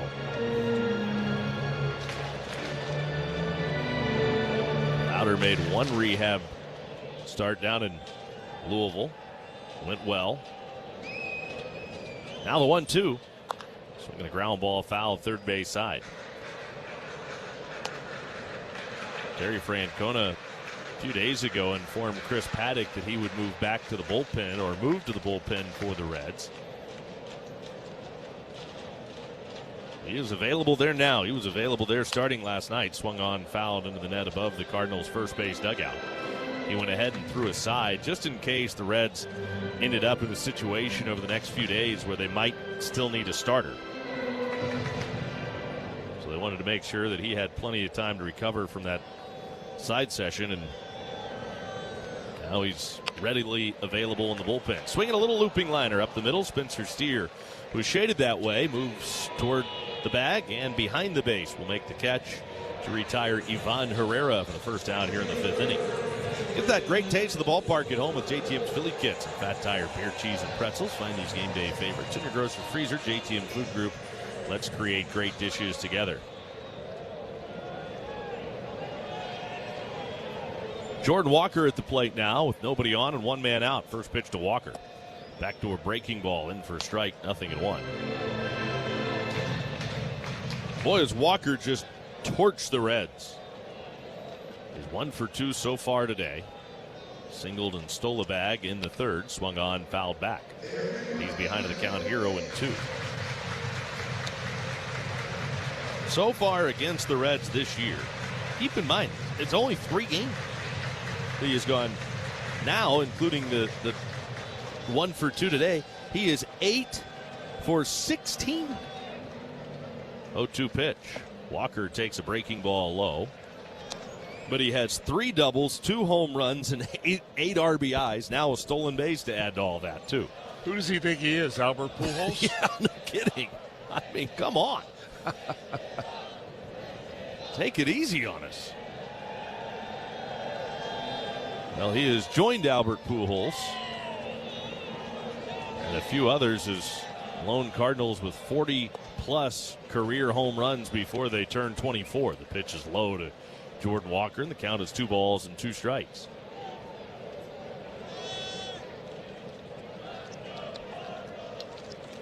Two and 2 the count on Jordan Walker. And a breaking ball's in the dirt inside. Full count here on Walker. 3 balls, 2 strikes. Well, the Reds had just the doubleheader against the Cardinals. The finale of that series ended up getting rained out back at Great American Ballpark. So Walker did enough damage in that doubleheader alone for an entire series. Lodolo's payoff pitch. And Walker whacks this one high in the air, deep right center field. Myers back at the wall, leaps, and it is gone. A home run. It stays in play, but it's out of here just over the wall in deep right center field. Jordan Walker has his 16th home run of the year. Already his 3rd against the Reds this year. Well, he had a couple of very impressive at-bats last night where he looked like he hit the ball with one hand and drove it all the way to the left center field wall. This time, he went opposite field to a very big part of the ballpark. I mean, it didn't even look like he got it all. Wow. He is some kind of strong. And it just got over the wall. A home run for Walker. And now a ground ball back up the middle, handled by Steer near the bag at second. He'll field and throw in time to get Nelson Velasquez.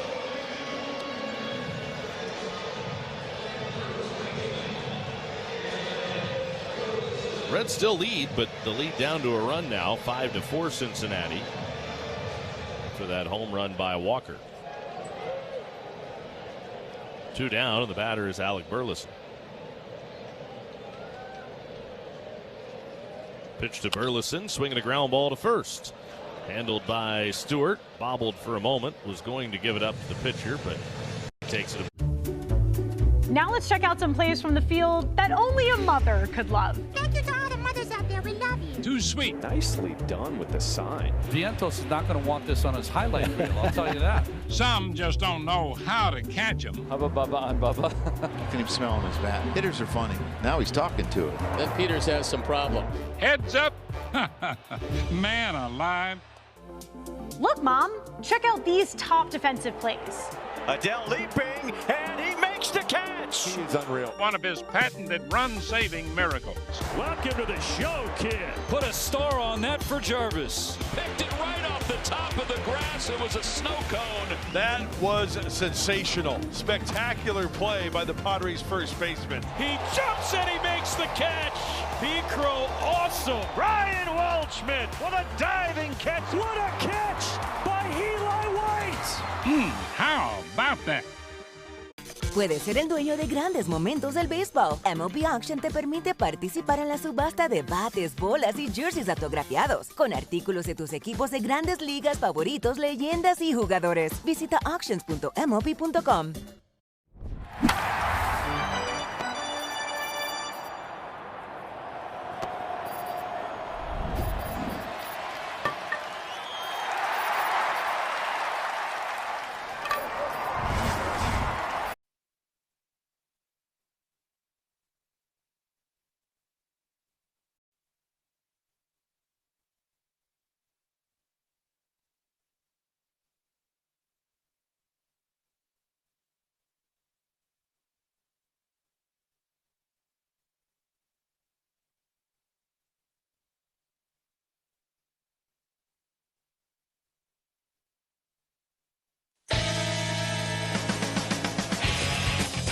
Gordon Graceffo's back to work for the Cardinals here in the 6th inning. He came in, got the final 2 outs of the 5th, and got the Cardinals out of that jam. Reds are leading it by a run, 5-4, 6th inning.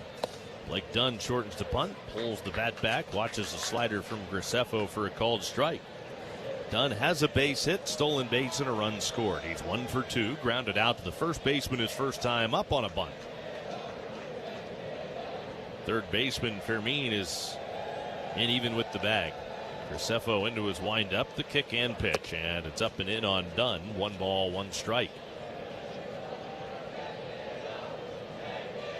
I guess Graceffo has something of an unorthodox windup in today's game.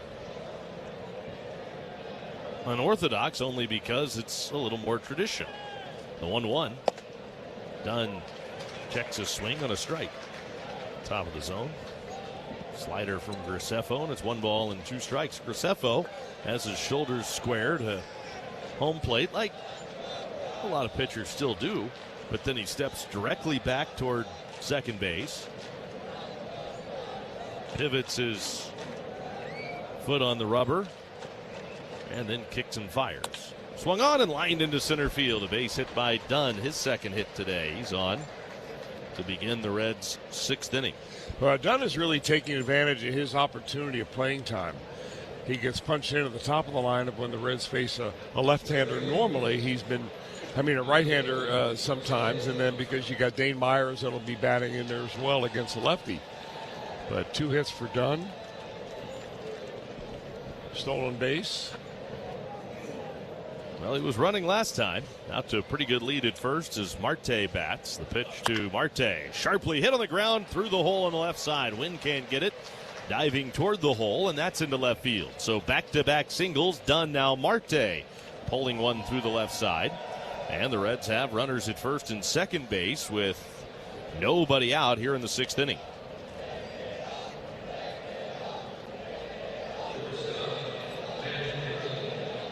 That'll bring Matt McLain to the plate. McLain has been on and scored both times, last time in a big way. Yanked a home run into left field seats. Gave the Reds the lead. Here's the pitch to McLain, and he takes a high strike. The count is 0-1 on Matt McLain. Reds leading and trying to add to it. Up by a run. Cardinals got one back on the Jordan Walker home run in the 5th inning. 5-4 Cincinnati. Graceffo readies a high set. Now his 0-1 pitch to McLain. And a breaking ball dives low. 1 ball, 1 strike.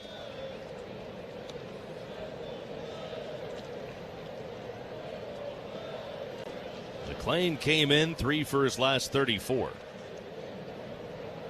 But he has walked and homered so far in this one. It's got to be good for his confidence. And the 1-1. Swing and a miss. Slider over the outside corner. Ball and 2 strikes.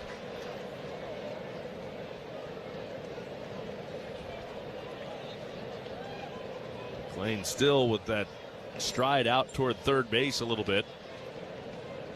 Not something he was doing much of when he was tearing up spring training.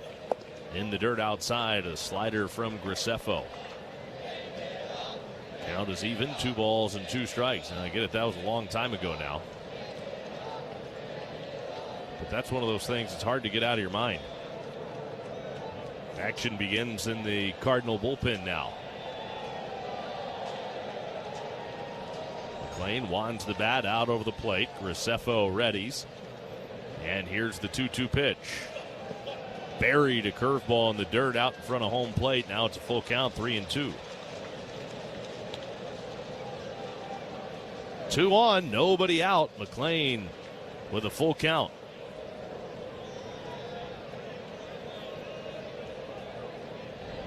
Reds up 1, trying to add to it. Straight away in the outfield, the second baseman Torres. Cheating toward the middle a little bit. Off the bag at first, Burleson. Here's the 3-2 pitch to McLean. Swinging a ground ball right side. Handled by the second baseman Torres. Spins to get the out at second on a close play of Marte. And the Reds will have him at the corners now with 1 out as we pause for station identification on the Reds Radio Network.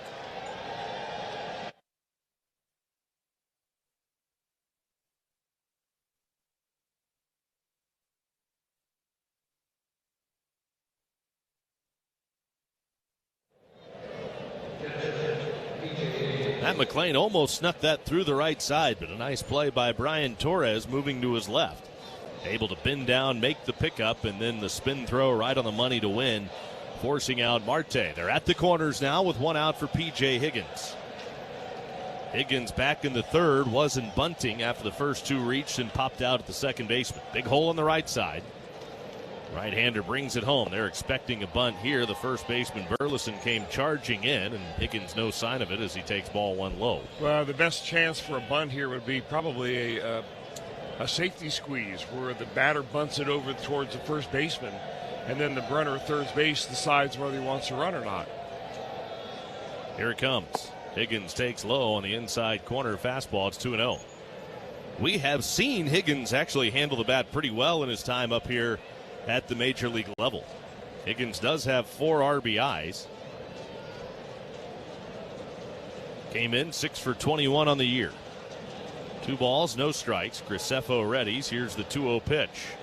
Higgins grounds it back up the middle, handled by Torres. The second baseman steps on second, throws the first in-time double play. Well, the Reds threaten but can't score here in the 6th. They will strand a runner at third. Second straight inning, the Reds get a leadoff hit. Te encantan los jugadores. Te encanta el juego. ¡Y se fue! Ahora puedes ser el dueño de grandes momentos del béisbol. MLB Auction te permite participar en la subasta de bates, bolas, jerseys autografiados y más, con artículos de tus equipos de grandes ligas favoritos, leyendas y jugadores agregados toda la temporada. Cada artículo es autenticado por MLB para asegurar que lo que llega directamente a tu hogar es original. ¿Quieres una parte del juego? Visita auctions.mlb.com. We have a couple things out here for the first acknowledged unassisted triple play. And Cy Young said, Neil, where are you going? He said, 3 outs. Neil Ball had a fairly short career as a big leaguer, but continued playing in the minors, where he encountered true baseball royalty. Now we're going to connect to Babe Ruth. He dominated the game like no one else had before. I'm holding Babe Ruth's bat. During a 1934 baseball barnstorming tour of Japan, Ruth faced 17-year-old pitcher Eiji Sawamura. Sawamura became a hero in Japan, and the Nippon Professional Baseball League's version of the Cy Young Award bears his name. Maeda won the award in 2010 and again in 2015, when the runner-up was Shohei Ohtani. First pitch crushing! Oh, man! Like the 3 outs of a triple play. It all connects. Go to baseballhall.org to plan your visit to the National Baseball Hall of Fame and Museum in Cooperstown, New York, and catch every episode of Hall of Fame Connections on MLB.tv.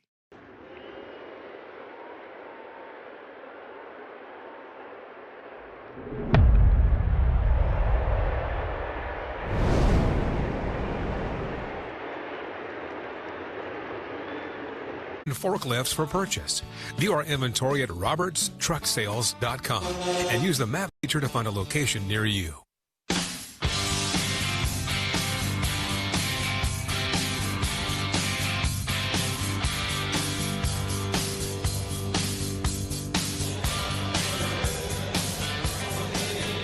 Well, the Reds are up by a run. It is 5-4 Redlegs.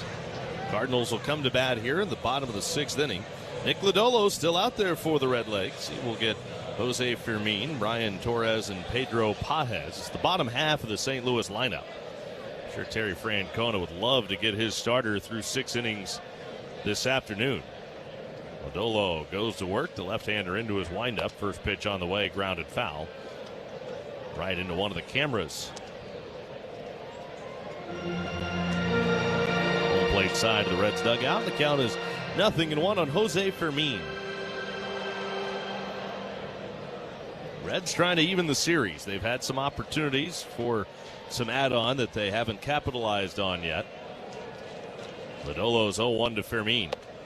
In for a called strike. Let's look at the answer to today's Reds Hall of Fame and Museum trivia question of the game. I know you've been waiting on pins and needles for the answer, so here you go. First, Lodolo's home with the 0-2 pitch. Fermin swings and just kind of serves it right over the head of Steer into short center field for a base hit. Fermin is on with his second hit of the afternoon. Well, when the Cardinals have done damage today against Nick Lodolo, it seems that everything has been opposite field, including the opposite field home run by Jordan Walker. Fermin aboard, and now Brian Torres. He has a bunt hit today and also a ground out to the first baseman. Reds are expecting a bunt again out of Torres, with Suarez playing about 50 feet from the plate. Torres bunts and bunts it foul over by the first base dugout. Strike one.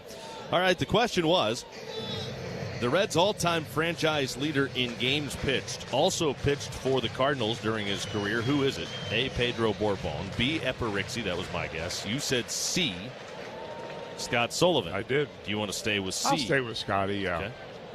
Or Sully. 0-1 pitch to Torres. He pulls the bat back, little butcher boy, and still a high chopper toward third. Fielded by Suarez, throws high, and it pulls Stewart off the bag.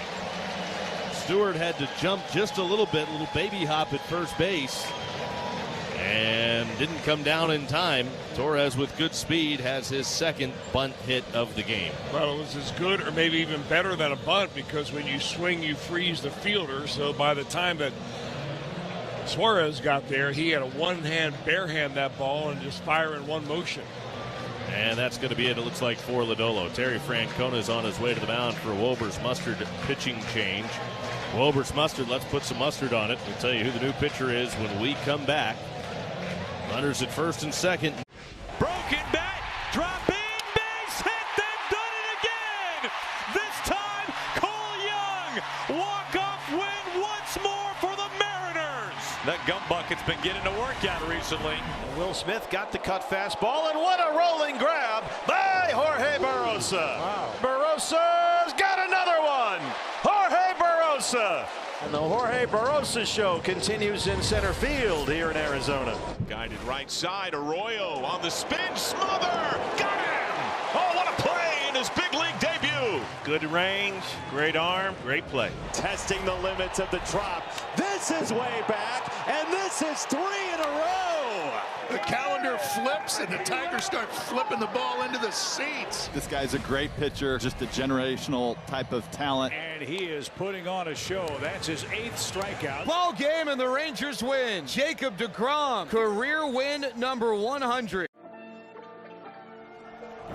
They say it's a game of numbers, pero el flow es completamente otra ciencia.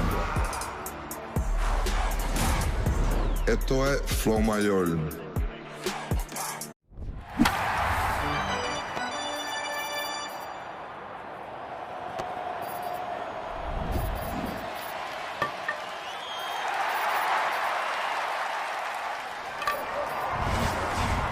Rose at Rose at 800-966-ROSE or visit rosepestsolutions.com.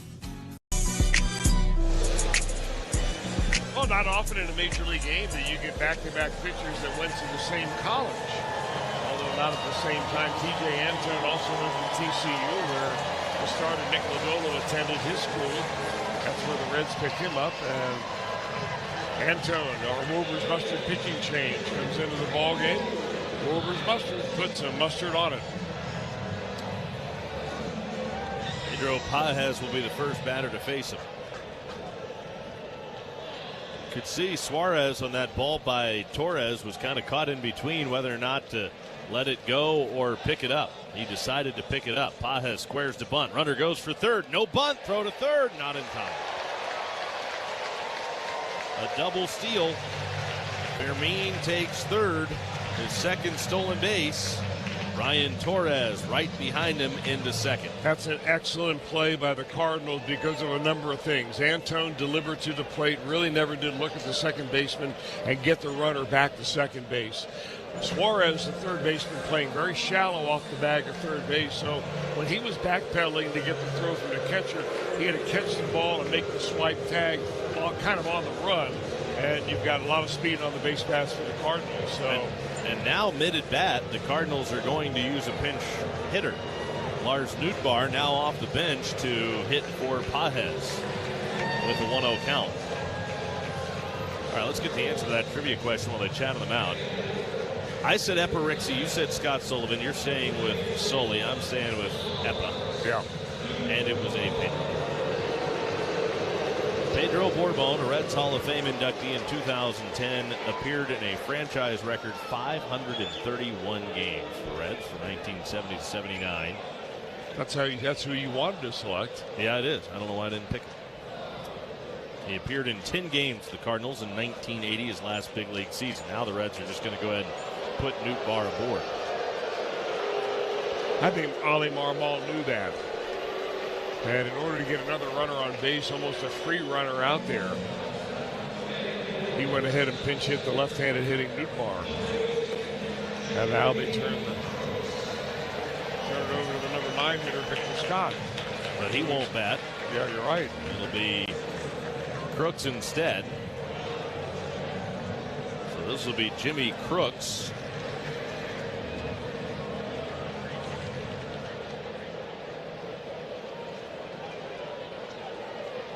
Crooks will bat with the bases loaded. Nobody out.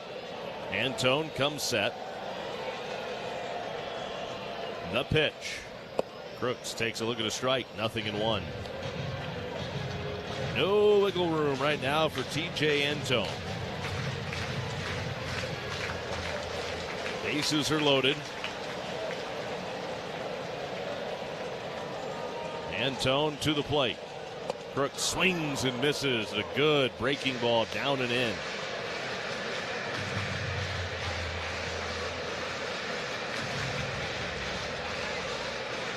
Well, if he had that kind of swing on that breaking ball, why not come right back with it, but a little bit more inside? See if that's what he does. No balls, 2 strikes. Crooks waiting.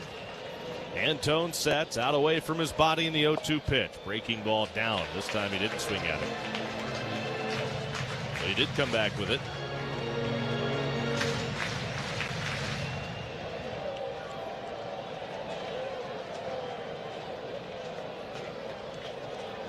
Antone fires home the 1-2 pitch. And another breaking ball that misses down and in. 2 balls and 2 strikes. Well, if you're looking breaking ball off TJ Antone, you're going to be right about 90% of the time. But he has a variety of different breaking pitches that some break downward, some break side to side. Don't want to go full, so a big 2-2 pitch on the way. Swing and a weak bouncer foul first base side. A cutter that time on the knuckles of the left-handed hitting Jimmy Crooks. 2 balls, 2 strikes. Fermin at third, Torres at second, Nootbaar at first. Mason Wynn waiting on deck. Antone deals the 2-2. Swinging a ground ball to first. Sal comes home with it. They get the out there. The throw back to first. In time, they got him. Double play. P.J. Higgins returned the throw to Stewart, who got back to the bag to cover. And the Cardinals don't have a challenge left. They challenged earlier. Remember, the call stood. And I think they want to challenge here, but they don't have one left. So they can't challenge it. So that call's going to stand. The play goes 3-2-3. A huge double play. And now second and third with 2 outs. And back to the top of the order in Mason Wynn.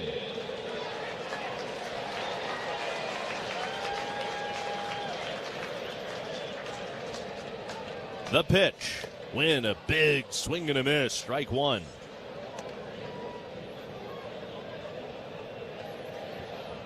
The runner at third base is the second baseman Torres. Newt Bars at second. Wynn at the plate. 2 outs. Antone sets. Here's the 0-1 pitch.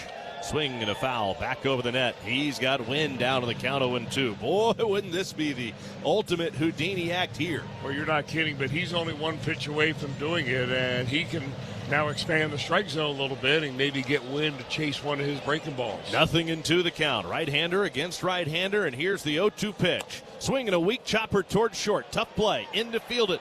McLean throws in time to first. They got him, and the inning is over. Base is loaded, nobody out, and the Cardinals come up empty in the 6th. The Reds get out of it and still lead it 5-4 as we head back. The name of the business is Legacy Catering. We all were talking about how Mom taught us all how to cook. She was a cook at the public school system for ages. So we all started cooking with her, so we decided, to do the business, so we went to figure out what we're going to call it. So we said, let's cook in honor of, our mother, so that's when Legacy came in. And just remember that Legacy Catering is about people, and this is what barbecuing is all about, and this is why we love it. For the first 2 months of the season, San Diego's dynamic showman, Fernando Tatis Jr., has experienced, well, let's just call it a power outage. One of the game's most electric players had gone 55 consecutive games and more than 200 at-bats without a home run. That all changed last Saturday against the Nats. In the top of the 5th, Tatis faked a bunt on the first pitch, but on the next pitch, he unleashed. Like, really unleashed, crushing the ball 451 feet. Home run number 1 of 2026 for Fernando Tatis Jr. It was his longest home run since 2021 and capped a 6-game stretch in which he had 13 hits and raised his batting average by 24 points.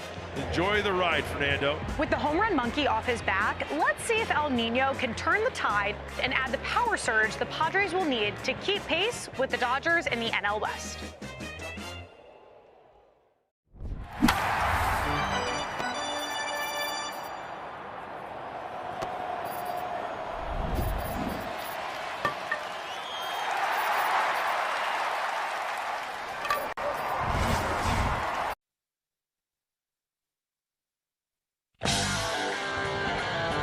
The Cardinals make a pitching change here to get going in the top of the 7th inning. 5-3 lead. Reds have them right now.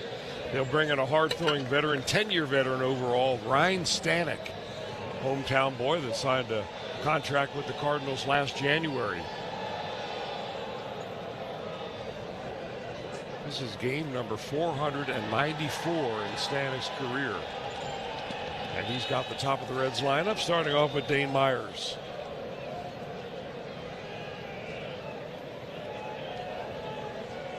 Stanek fires, and Myers pops it up in the infield. There's the first baseman, Burleson, calling everybody off, and he puts it away, out number 1.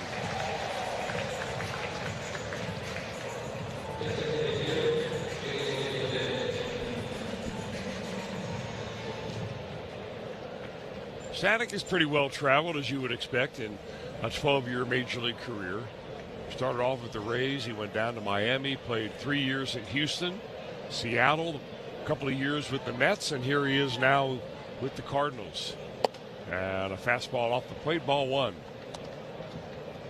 Other changes, Jimmy Crook stays in the game to catch. Lars Nootbaar stays in the game in center field.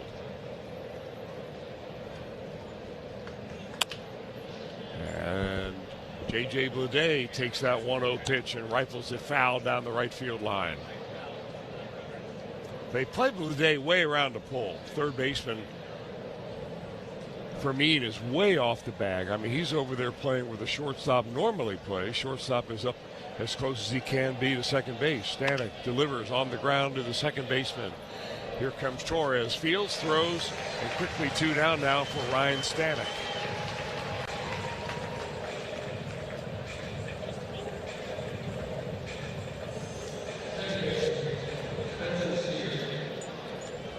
And now Spencer Steer.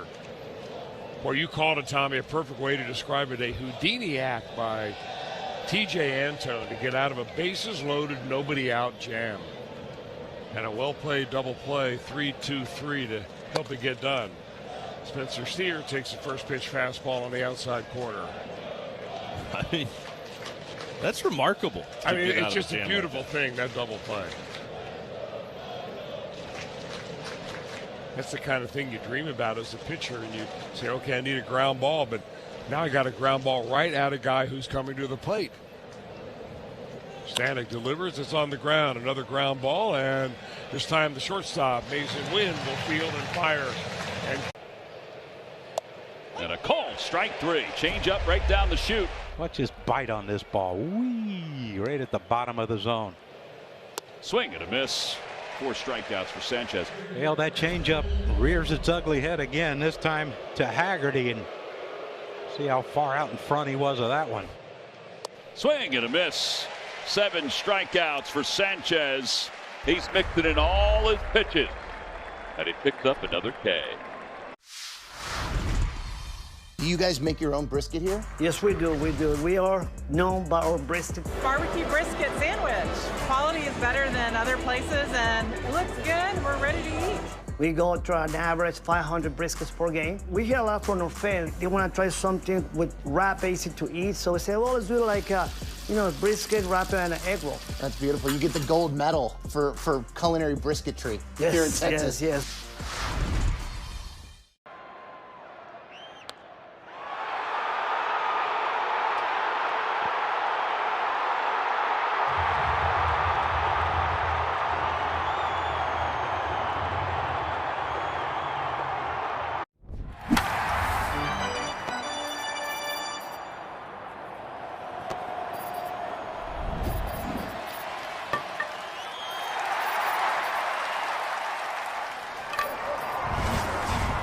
We do. Miami University is where today's students become tomorrow's leaders. Visit miamioh.edu. Klosterman Baking Company is hiring. Get on-the-job training, excellent benefits, 401k, and more. Visit klostermanbakery.com/careers. Klosterman Bakery, where family values are baked right in. Klosterman, better. Reds lead over the Cardinals. We're in the bottom of the 7th inning. Reds 5 runs on 6 hits. The Cardinals 4 runs on 9 hits. And Ivan Herrera steps in against T.J. Antone and promptly serves a little looping line drive into center field for a base hit. And all the Cardinal fans are going, where was that last inning? And now Jordan Walker will make his way to the plate, and probably the most dangerous hitter in this Cardinal lineup.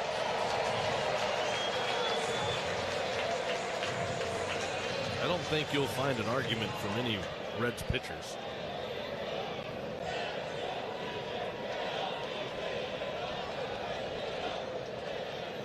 Antone from the stretch, runner not going, pitch fastball right on the outside corner, a strike.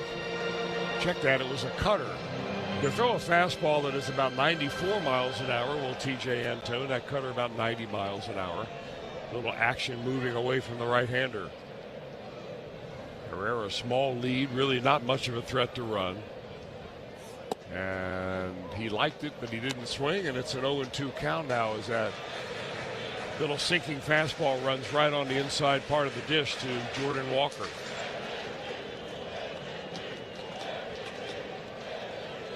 Reds trying to even up this 3-game series at 1 apiece, and Walker, as T.J. Antone gets ready to pitch, asks for time.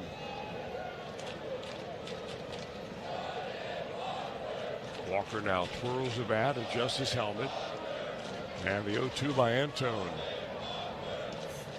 His breaking ball swung on, popped up right by the Cardinal dugout. There goes Sal Stewart reaching, but he will not get it.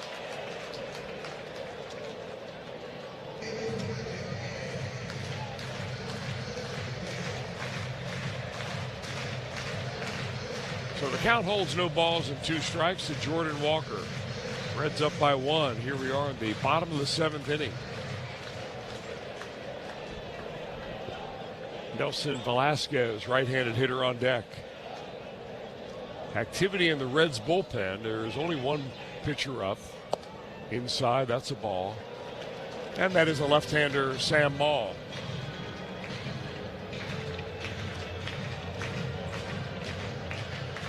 One ball, 2 strikes to Walker. Sitting on 16 home runs is the big right-handed slugger. And that's outside for a ball. Looks like Walker is stepping in the bucket a little bit on T.J. Antone. He started out 0-2. He's now got an even 2-ball, 2-strike count. Tying run on first. A go-ahead run here in the form of Walker at the plate. Here's the 2-2. Swing and a miss. Got him on a cut fastball, moving away from him. A nice at bat there by T.J. Antone. And he gets a punch out for the first out of the inning.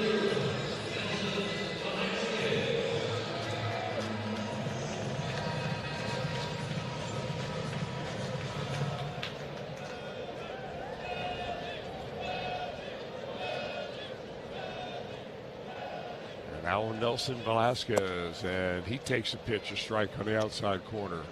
You know, T.J. Antone has quickly come from being a really great emotional story, a kid you want to root for because he's been through 3 Tommy John surgeries, to being a really gutsy, dependable guy coming out of the Reds bullpen. Swing and a foul at the plate. He's ahead, no balls and 2 strikes. He's one of the most reliable arms out there in Terry Francona's bullpen right now. Anytime you can land your breaking ball for a strike, you've got a chance to be successful. I think Antone is an example of age and maturity, really helping a guy come a long way. No balls and 2 strikes. He's way ahead of Herrera here, or Velasquez. Velasquez waits.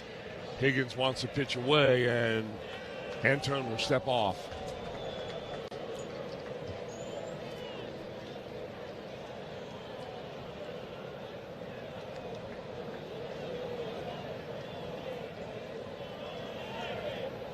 The pitch by Antone, swing and a miss.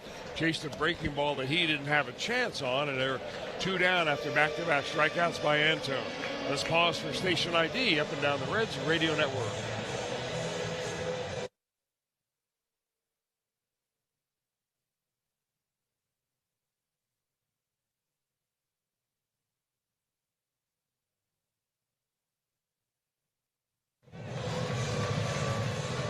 Well, the left-handed hitter Alec Burleson coming up to the plate. Terry Frank. I'm going to go check out Food Truck Row. So, what did you guys get today? Philly cheesesteaks. Both of you got the same thing. Are they that good? Oh, yeah. Got a hot dog and some fries. Just kind of basic ballpark. Chicken bacon sandwich. Uh-huh. Philly cheesesteak. Okay. And some crinkle cut fries. Okay, where are you guys from? We're from Dallas. Dallas. That's what's fun about baseball. It brings different regions together, not just the ball and glove and bat, but what we're eating. The people are welcoming, they're loving, they're caring. So if you're looking for a familial feel, definitely Asheville. It's Asheville. That's all you gotta say. Yeah. They're excited to be back and back on their feet, so it's been awesome to see the rebuild. Winning or losing, like everybody's there having a good time rooting us on. So I've always enjoyed that the whole year. You play here at the tourist park and you feel like you're back in the old days playing real baseball. Nestled right into the mountains there. That's right on a cliff.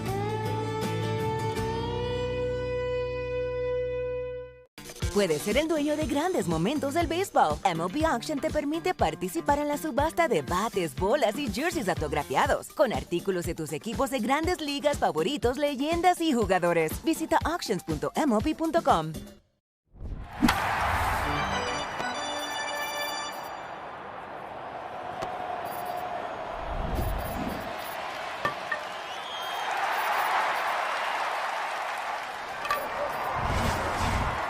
And the official 3-2-1 hot dog of the Cincinnati Reds. Hot dogs!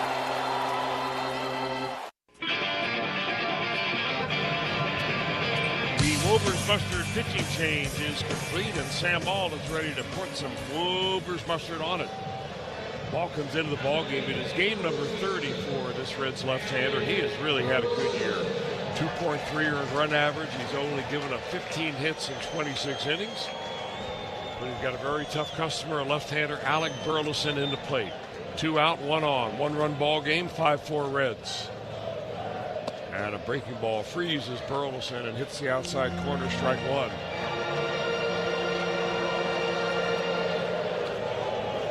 Reds figured that Burleson is a pull hitter on the infield. He plays a little bit opposite field in the outfield. Ball with a long hold and coming to the plate. Swing and a miss. Got him on a sidearm, Lord Charles. Lord Charles, the curveball, not to be confused with St. Charles, the neighborhood here outside of St. Louis. No balls and 2 strikes to Burleson. And the pitch outside. Tried to make him fish out a little bit for it. He didn't go.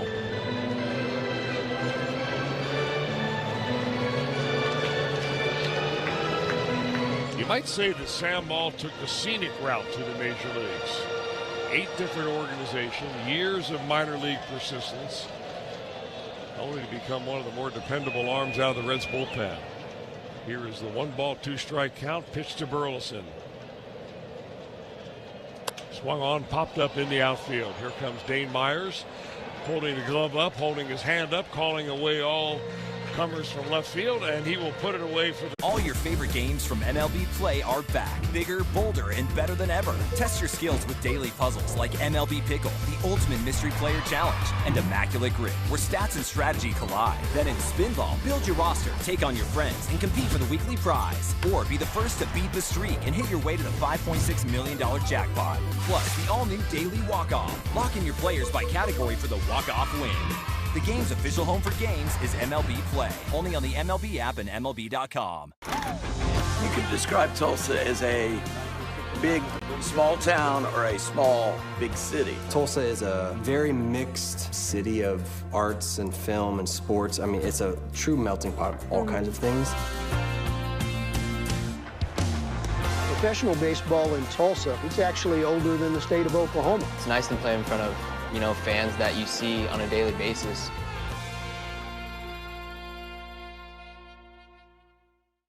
They flip with the glove. That was not a good idea. All he needed to do was try to get the lead guy by giving him a nice, easy feed. No, stay on your feet. No. I thought he was going to stay on his feet. Uh-oh. The Goose did not know that the game was starting. Maybe the Goose thought it was 6:45 first pitch time. Oh, man, off the glove and off the dome. He's saying, oh, man, what happened? It's a moment that he'll never forget, and that'll be on the blooper everywhere.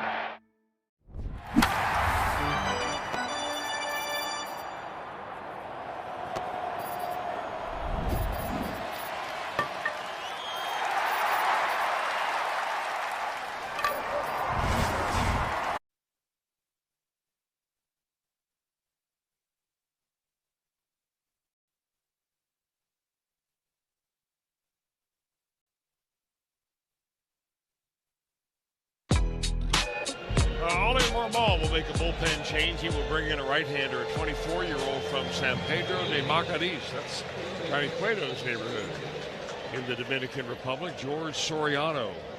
Soriano comes into this ball game. It is game number 27 for this right-hander. You spent some time down there, didn't you? I did. Still working on that video, aren't you? I got that video of him somewhere. Strike in there, Sal Stewart watches the first pitch breaking ball, 0-1.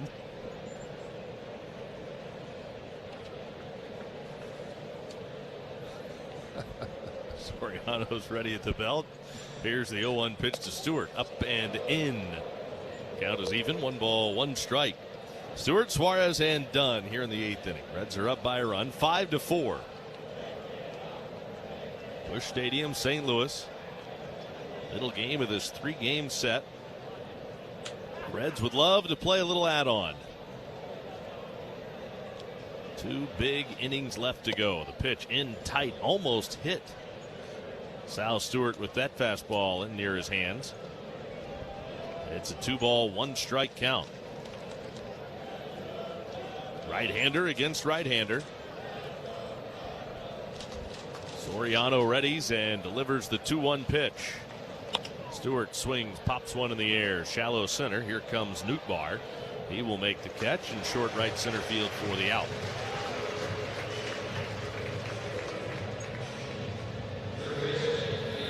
With one out, Eugenio Suarez, the batter. Boy, the best chance the Reds had to add on. They've had a couple. They had a leadoff base hit from Dane Myers in the 5th inning, then he stole second.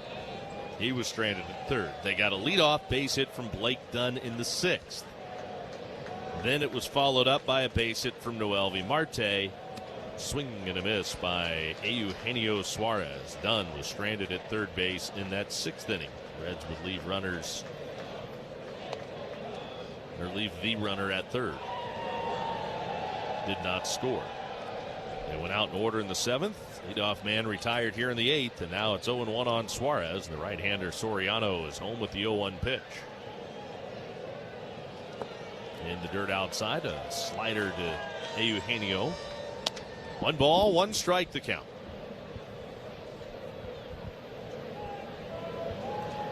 Oh for 3 this afternoon, Eugenio Suarez. The right-hander looks in, has the sign, readies. Now here he comes with the 1-1 pitch. And Suarez takes too far outside, a fastball away. Gino's ahead of the count, 2 balls and 1 strike. Now the right-hander from the belt. Backs off the rubber, and that's a pitch clock violation, so you can't do that. So it'll be a 3-ball, 1-strike count now on Eugenio Suarez. And Soriano looks actually a little bit surprised by it. That rule's been around for a minute now. You would think pitchers ought to be used to it. 3-1 pitch. And Suarez sends a fly ball falling into short right field. Out goes the second baseman, and it'll be Torres to make the catch. I don't know that Walker was going to get there racing in from right. Second out here in the 8th inning, and now 2 gone. And Blake Dunn hits for the 4th time today. He's 2 for 3.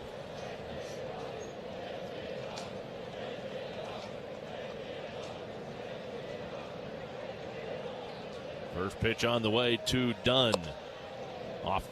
On the outside corner rather. Fastball for a strike called. 5-4 Reds in the 8th. 5 runs, 6 hits, 1 error for the Reds. 4 runs, 10 hits, an error for the Cardinals. The pitch in for a strike.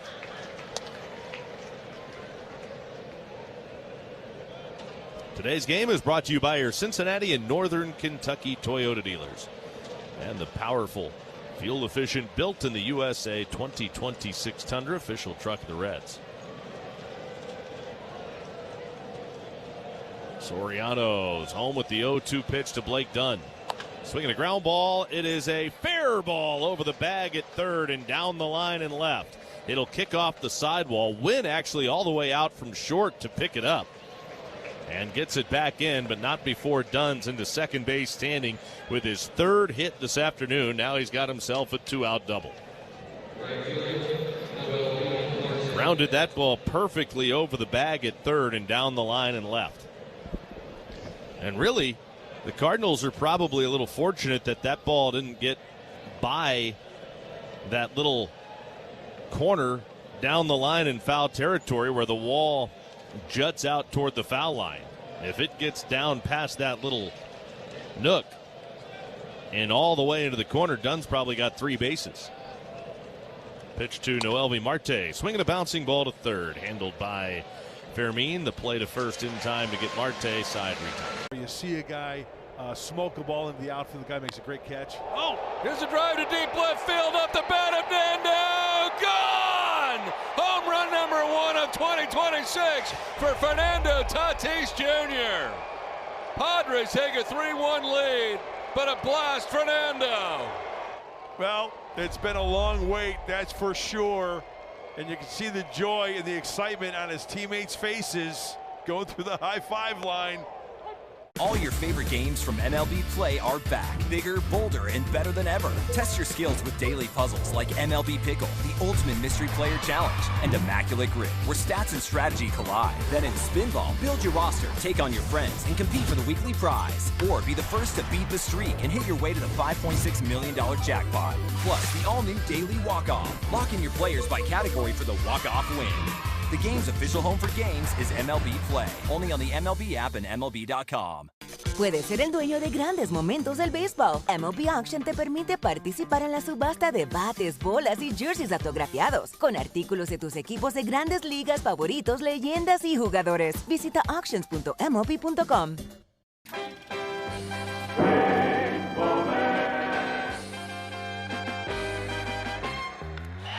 Slams it deep left center. Kittle turning around. Goodbye, home run. No, it hit the roof. It hit the roof and came back in. He may have it inside the park home run. No, they're going to hold him. They can't. He went through the sign. Fisk has got him. There's one for the books. Convenience, liquor, and corner stores. On time, every time. We're proud to be the home team behind your local store. Big enough to deliver and local enough to care. Learn more at Topics.com.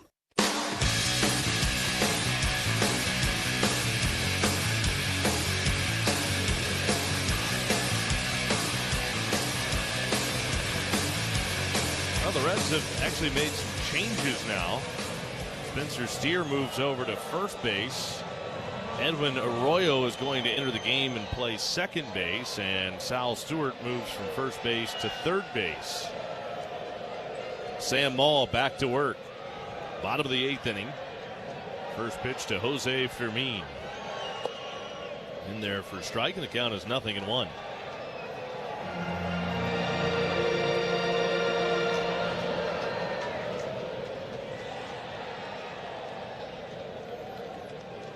Ball from the belt. Now to the plate with the 0-1. Off the plate outside. Well, you can tell where Terry Francona's at right now with his bullpen. And that being just kind of riding the hot hand while you can. There is action in the Reds bullpen. Tony Santillan is loosening. The pitch is low and inside. 2 balls and 1 strike. Yeah, most managers love to have different guys in certain roles that they know, so that when you're in the 6th inning and the phone rings, you know who's getting up. That's not the case in the Reds bullpen right now. 2-1. Swinging a ground ball down the third base line, foul.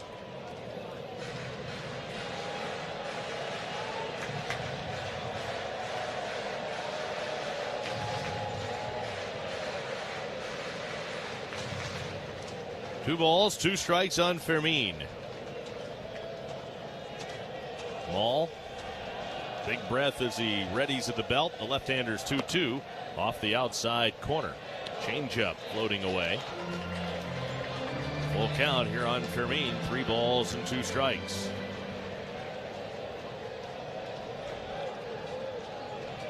Ball fires home the payoff pitch. And Fermin grounds it foul, third base side. Fermin has swung at least 2 pitches in this at bat that would have been balls down and in. And he kind of has almost a wood chopping motion. Doesn't use much hands. He just the bat is connected to his forearms. Payoff pitch. Swinging a ground ball right side. Steer can't get it with a dive. That'll bleed him to right. And the Cardinals have their leadoff man on here in the 8th. And that's exactly what Fermin was waiting for, was something out over the plate that he could punch the other way. Third hit of the ball game for Jose Fermin. And now he's aboard, and Brian Torres comes up.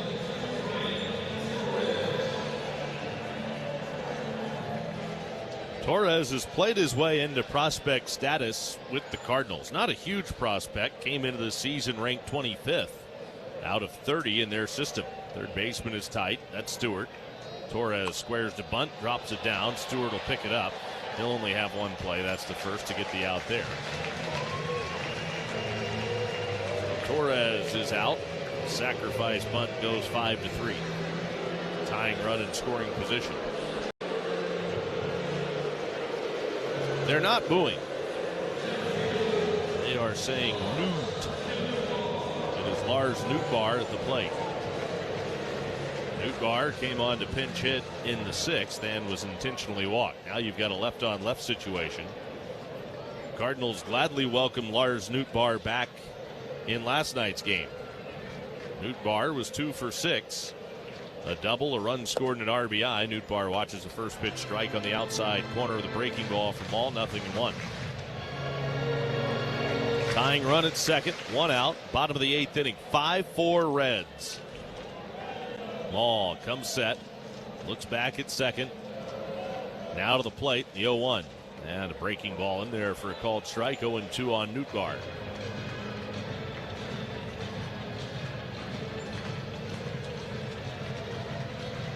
Nootbaar backs out of the box. Now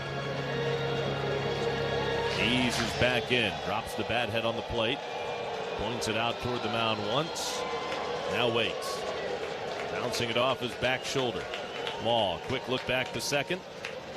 Now to the plate, 0-2. In the dirt outside of the breaking ball. Nootbaar easily lays off that. It was never a strike, and it's 1-2.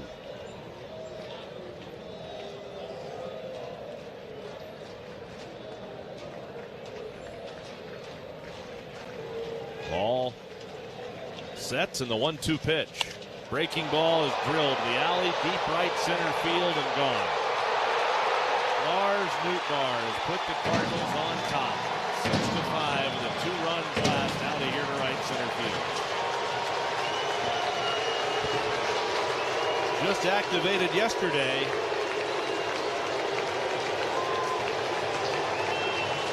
Now he has his first home run of the year.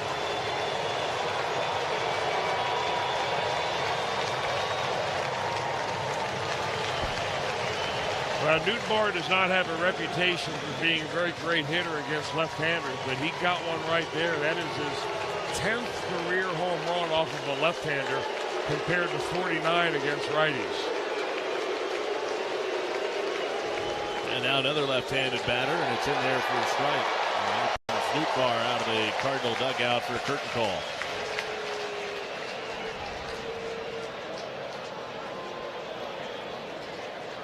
All sets ready.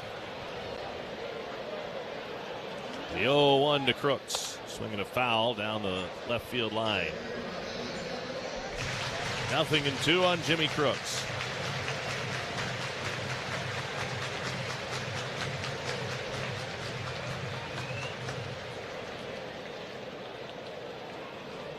Ball ready.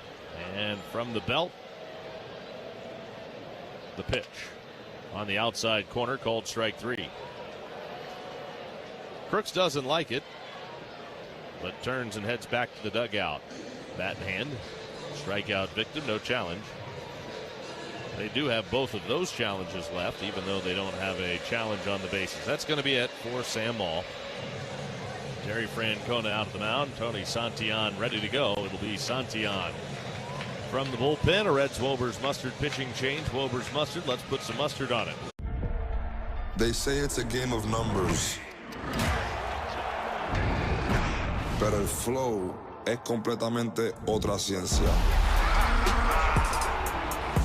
Mi trabajo es sencillo, cachar ese ritmo que solo nuestra gente tira y regarlo por toda la temporada. Flow mayor is where all those rhythms meet. Porque el flow no es de un solo jugador, es de un corillo entero que prende estadio. De San Diego a Santo Domingo y cada parada en el camino. Cuando estamos activos, la liga sube de nivel. Esto es Flow Mayor.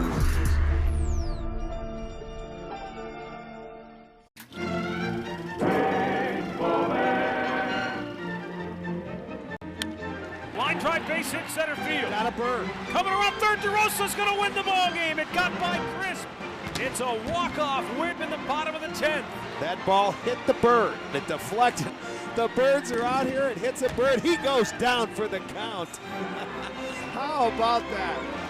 This one's for the Birds.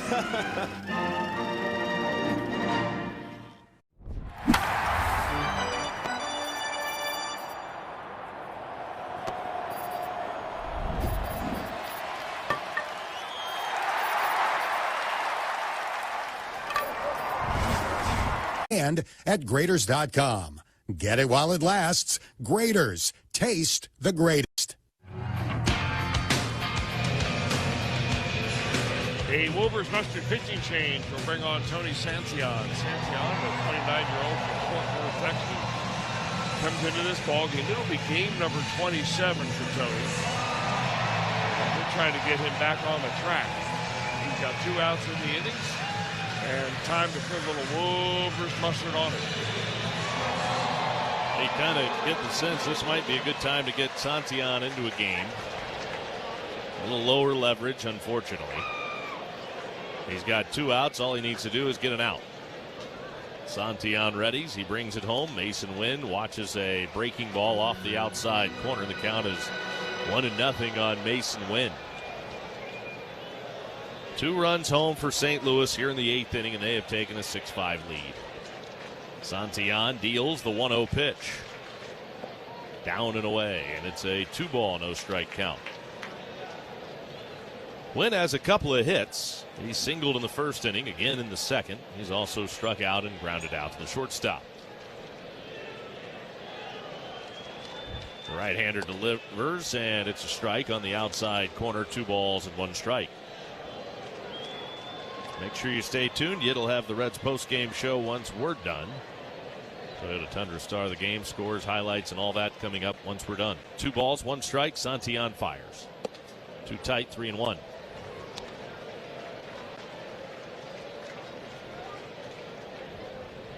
Right-handed pitcher, right-handed batter.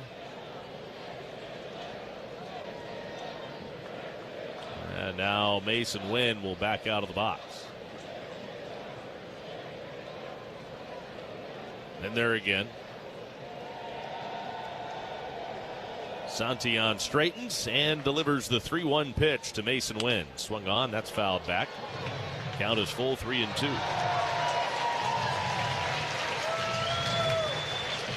It'll be McLean, Higgins, and Myers due up for the Reds in the 9th inning. Santion's payoff pitch, swing and a miss. Nope. Yeah, he missed. The ball rolls out in front of home plate, picked up by Higgins. He'll throw to first in time to get Wynn to complete the strikeout. Almost a disaster for the Reds, but they get the strikeout. Inning over. Jumps and makes the catch over the shoulder. Blake Dunn going back. Leaps at the wall, and he brought it in. He robs a homer. Dunn gathers. Olsen digging for 2. Throw there. Good one by Dunn. Tag. He's out. He robs a homer, 1 AP, and he guns down Olsen. Grady in second on the next. Ward on the move with the dive, and he makes the catch. Coming hard. Diving catch by Schneemann. Marshall back. He's got it. Back. The hit and run is on, and it's going to be an unassisted triple play. How do you go from a triple play to a 2-way star through a bracelet and the babe? Find out on Hall of Fame Connections.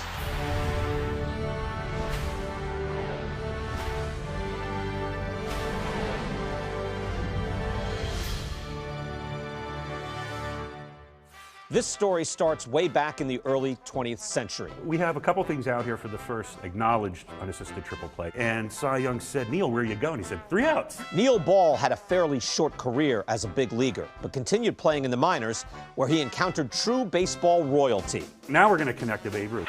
He dominated the game like no one else had before, both across the country and around the world. I'm holding Babe Ruth's back. During a 1934 baseball barnstorming tour of Japan, Ruth faced 17-year-old pitcher Eiji Sawamura.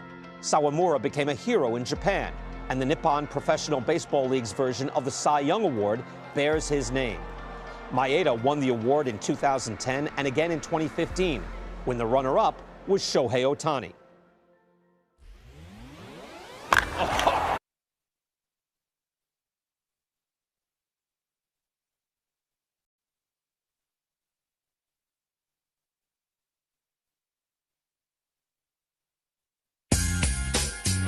A pitching change for the Cardinals as we go to the top of the 9th inning. It'll be a former Redleg, Riley O'Brien, tall, long, lean right-hander coming in the ball game, trying to nail down this one-run victory. Had a little trouble a couple outings ago. Pours in a first pitch strike here, and the count is 0-1.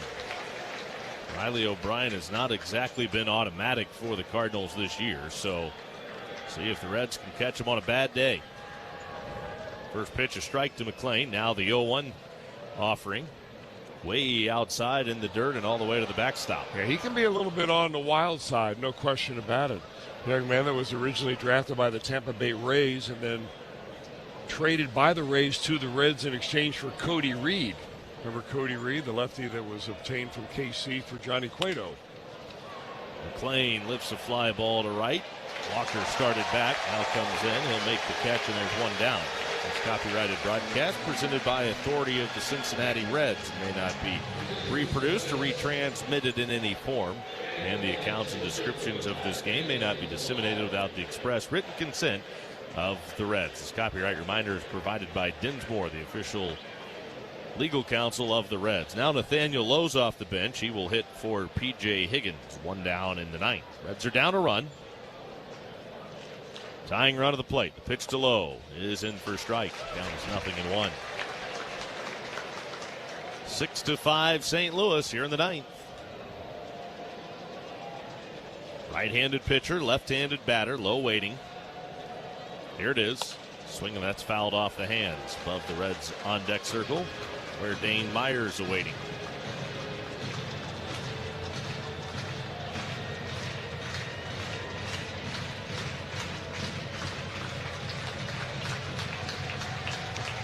Nothing in two. Nobody on, one man out. Here's the 0-2 pitch. Backdoor breaking ball stays down and away.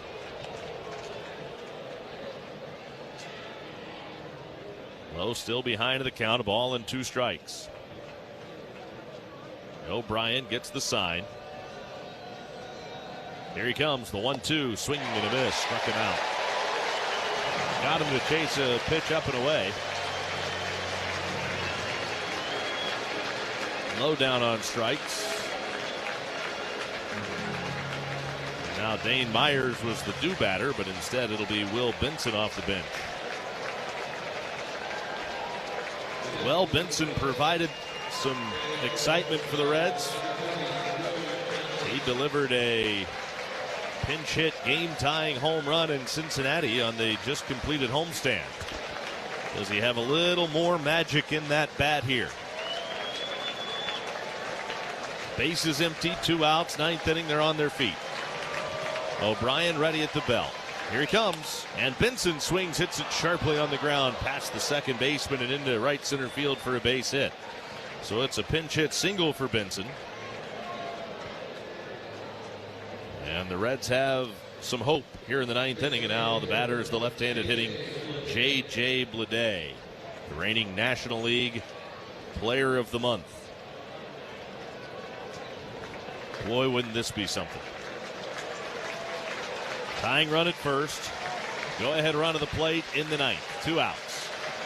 O'Brien sets. He throws. And the pitch is a strike on the outside corner. 0-1.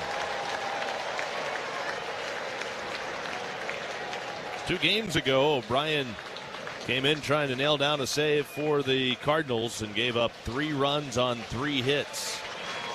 The pitch. Breaking ball down and in. That was against the Rangers in a game that the Cardinals would lose 7-4.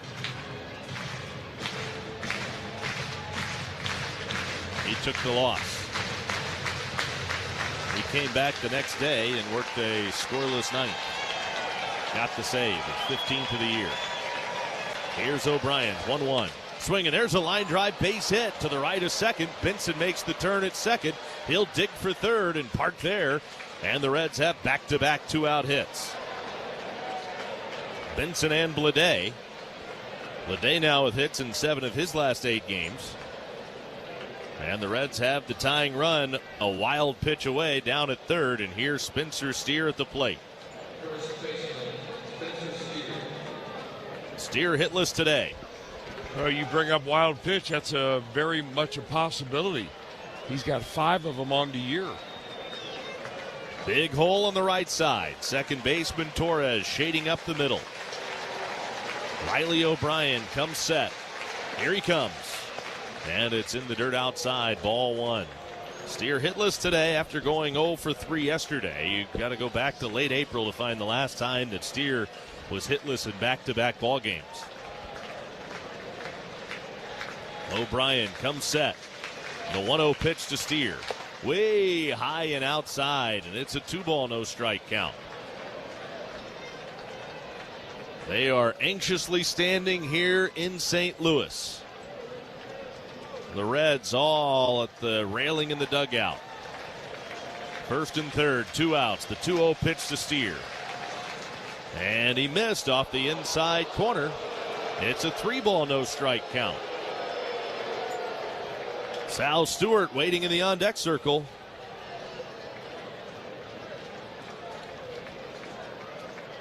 O'Brien has the sign, readies, and the 3-0 pitch. Strike at the knees on the outside corner. 3-1. Boy, that pitch got a lot of the plate. Steer watched it. He is still way ahead of the count. 3-1. Go ahead, run at first. Tying run at third. 3-1 pitch. Bleday runs. Swing and a foul tip. And the count runs full. 3 balls and 2 strikes now on Spencer Steer. A base hit with Bleday taking second could give the Reds the lead. Full count pitch on the way to Spencer Steer. O'Brien to the plate. Way outside. Ball 4 and they're loaded. That'll bring Sal Stewart to the plate with the bags packed and 2 outs as we pause for station identification on the Reds Radio Network.